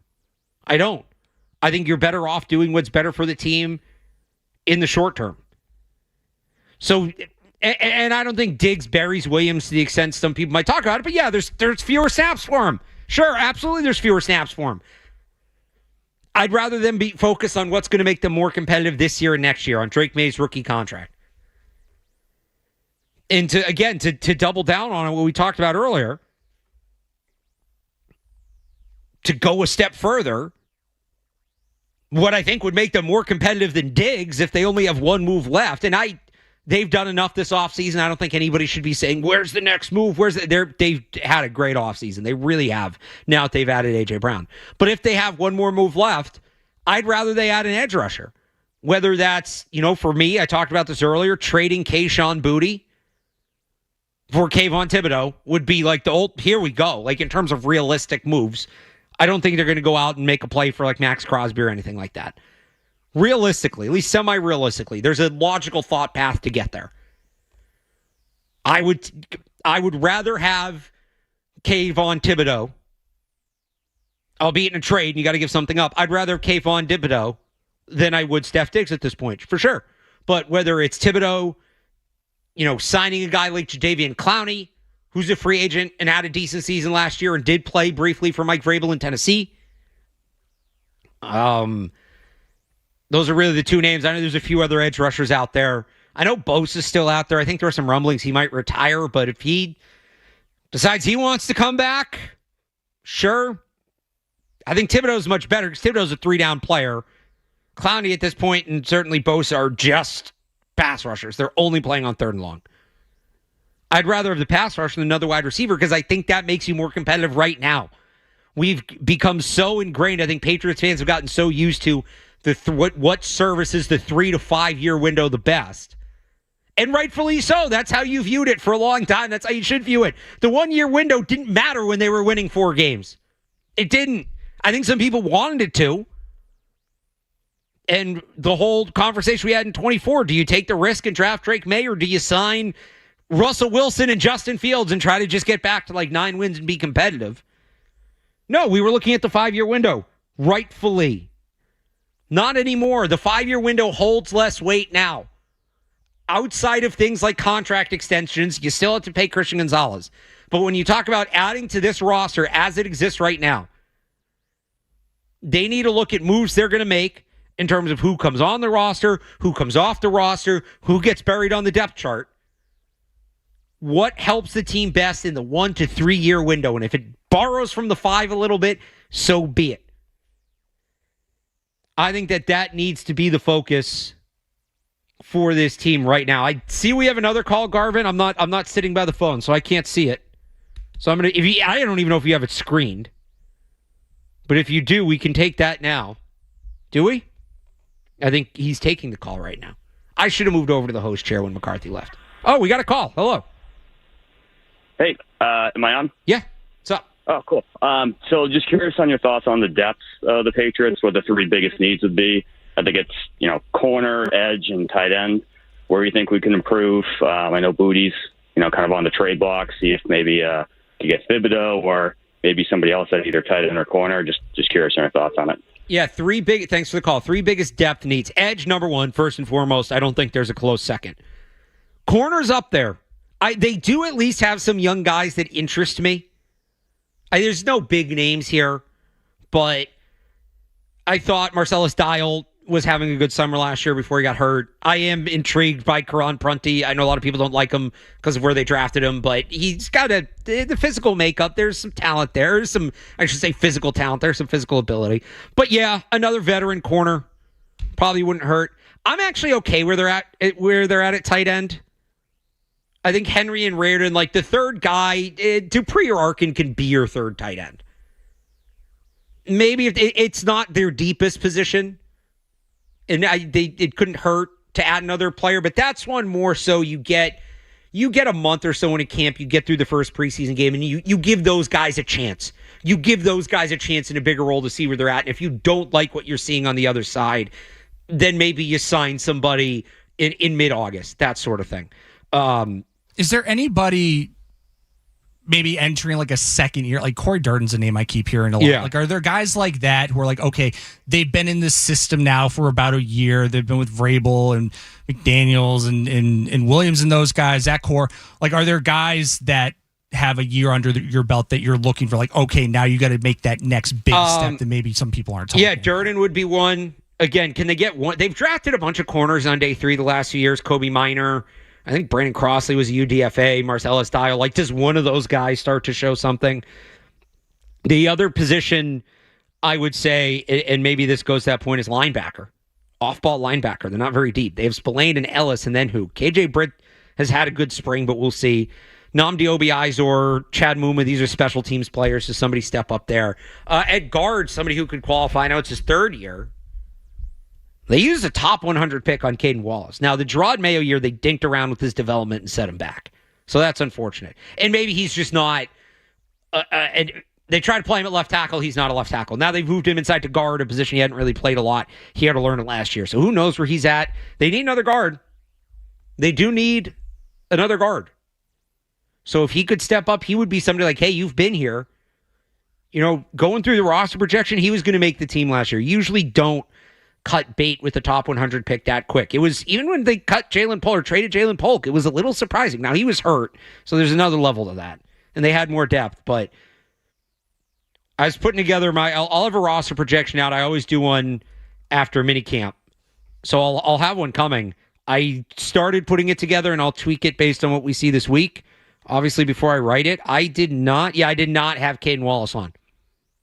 I actually don't even have him as the next guard. Like, there's another guard I have off before I would put Wallace on. But I don't think it's impossible for him to win a spot. I just think he's on the outside looking in right now. But yeah, spots where they could use more depth. I would say off the top of my head, edge is the big one. Off-ball linebacker, corner, guard. I'm honestly okay where they're at with tight end. It's not the strongest they've ever been there, but Hunter Henry, Eli Raridan, they should be able to develop Eli Raridan into a solid second pass-catching tight end. And then if you just need a blocker between Arkin and Dupree, I think you have that guy. Do you get the sense that the Patriots are probably willing to be a little more patient with the tight end position because of, Hunter Henry's a guy that's been around, but, they are taking a higher pick for Eli Raridan and not really doing a lot. I mean, there are other names out there, but it sounds like that's the group that they are going to go forward with. I think Hill and Raridan were going to split that second role, with Hill as more of the blocker and Raridan as more of the receiver. So you're not suddenly scrambling to find a guy to catch 40 passes. No, Raridan should still be that guy. The question is, how does Raridan develop as a blocker? And if he doesn't, well, now it's Tanner Arkin or CJ Dupree, or do you have to go to free agency and sign somebody like not John Fitz? I forget the guy's name. John Fitzpatrick, whoever was with the Packers. I said this yesterday. Would it be a little goofy? Fine, I'm in. Sign Mercedes Lewis. He can still block. 42 years old, he can still block. On a team where kind of the Patriots are right now, I don't hate that. I mean, it would not be out of place. But we're gonna take a flyer on a guy who's like Calais Campbell is always the name. I'm like, oh wow, Calais Campbell's with another team this year. The Patriots did it with James Harrison a number of years ago. That you go, okay, we've got a decent amount of young guys, we got a decent amount of vets. Maybe we could use that one battle tested, 39-year-old guy who's not going to demand a ton of playing time, but might want to try and get a ring on his way out. Yeah, so some of the free agents right now, Jonnu Smith I don't think makes sense because he's more of a receiver, and they tried him in this offense and that didn't work. Zach Ertz had was it a knee injury last year? He might not be healthy. I would take Zach Ertz if he were healthy, but I'm trying to remember what the injury was. Torn ACL. That was in December, yeah. So pass. Yeah, week 14. You got to roll that one out. But a guy like, John Fitzpatrick from the Packers is a blocker. Mercedes Lewis, old friend Pharaoh Brown. Like, this is kind of the role you're talking about, is the role he played when he was here a couple years ago. I would take Pharaoh Brown back. McCallan Castles also sort of plays this way, but like a guy like that. Hollisters floating around out there. He was a receiver. He probably is, but he was a receiver. But again, to me, it's more just about, I think they have enough that because if Arkin can be what you would get out of a guy like John Fitzpatrick, well, then you just keep Tanner Arkin and cool, you found a UDFA. Neat. That's awesome. I would rather just run with that guy instead of adding a veteran. Now, if you get to mid-August and he's not making the development, but I don't think, especially, again, a guy like Mercedes Lewis, he's not signing anywhere. He probably isn't signed. Some of these guys, I think it's the same. I talked earlier about them potentially adding Jadeveon Clowney. Jadeveon Clowney doesn't want to do minicamp. He's 40-something years old. He's not 40, sorry. Mercedes Lewis is 40. He's 30. I'm trying to find his exact age here. And I don't know why I can't find it, but he's 30-something years old. He's 33 years old. He doesn't want to do minicamp. He'll sign in August when the real season prep begins. So I think you get a guy like that. All right, we got another call. Who is this? What do we want to talk about? This man wants to talk all manner of sports with you. It's our friend Kenny G in Atlanta. Kenny G, what's up, man? What's up, man? What's up, baby boy? How you doing? I'm good. What do you got for me? Look, hey, you my guy. Hey, listen, you cover the tight end stuff, right? So yeah. I'm good there. But I'm with you. This is what I want to ask, because this is what I don't understand. Christian Wilkins, what did he do?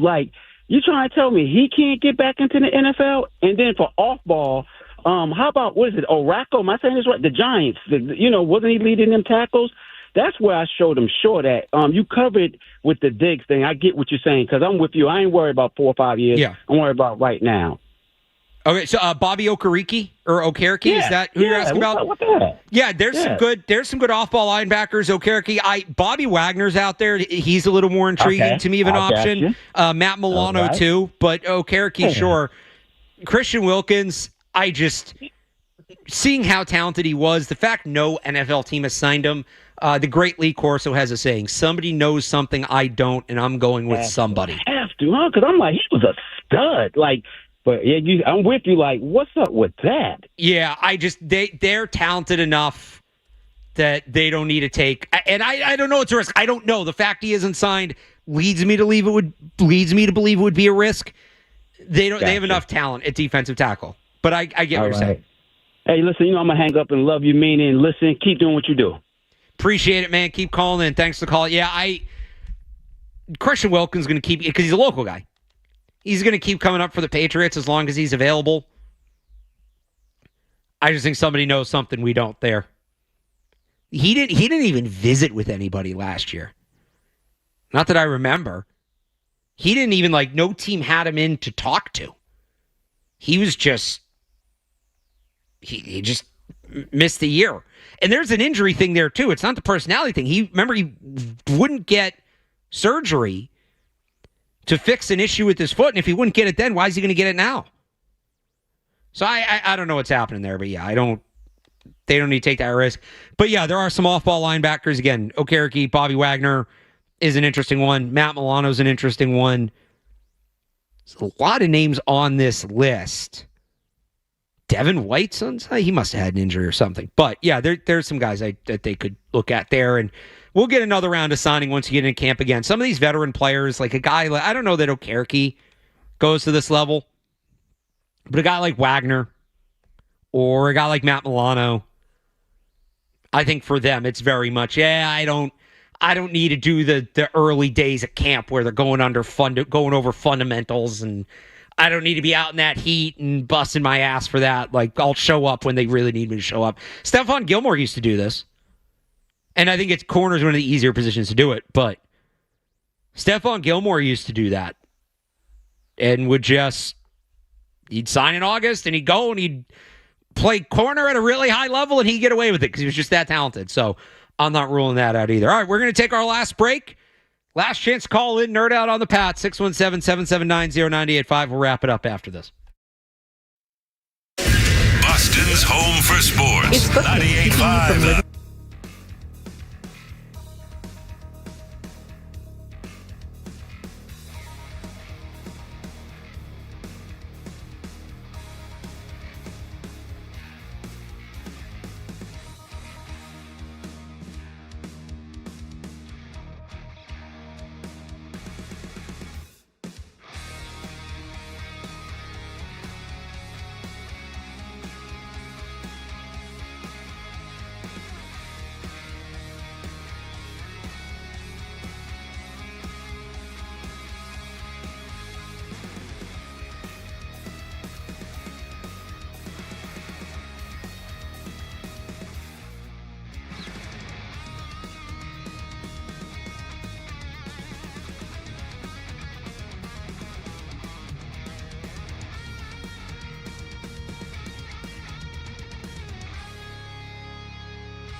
before we wrap this up.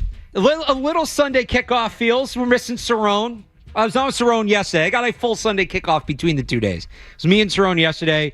Got Garvin producing me today. Probably the first time you've produced for me since Sunday kickoff ended for the season, I think, right? I thought we might have done one show. We've had a couple of weekends, and then I've been working with Cerrone and Leroy as well as in their new Saturday morning time slot. So, usually we end Sunday kickoff we do the game predictions, then I make Garvin make a prediction.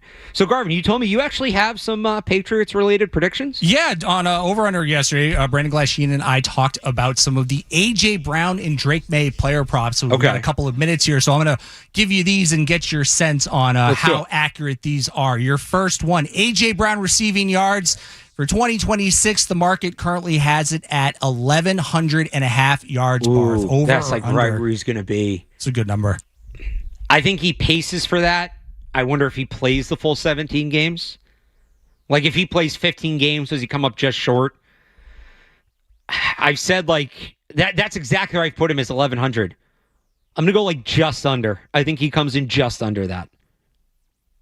A.J. Brown last year had 1,000 yards, 1,079 the year before. 2023, where he had 158 targets, he had he had 1,456 yards. So I think the Patriots are feeding him heavily, there could be a possibility there. We're also going to tie that into Drake May passing yards. Barth, the market currently set, and I feel this is low, and I'd love to get your thoughts on it, 3,800.5.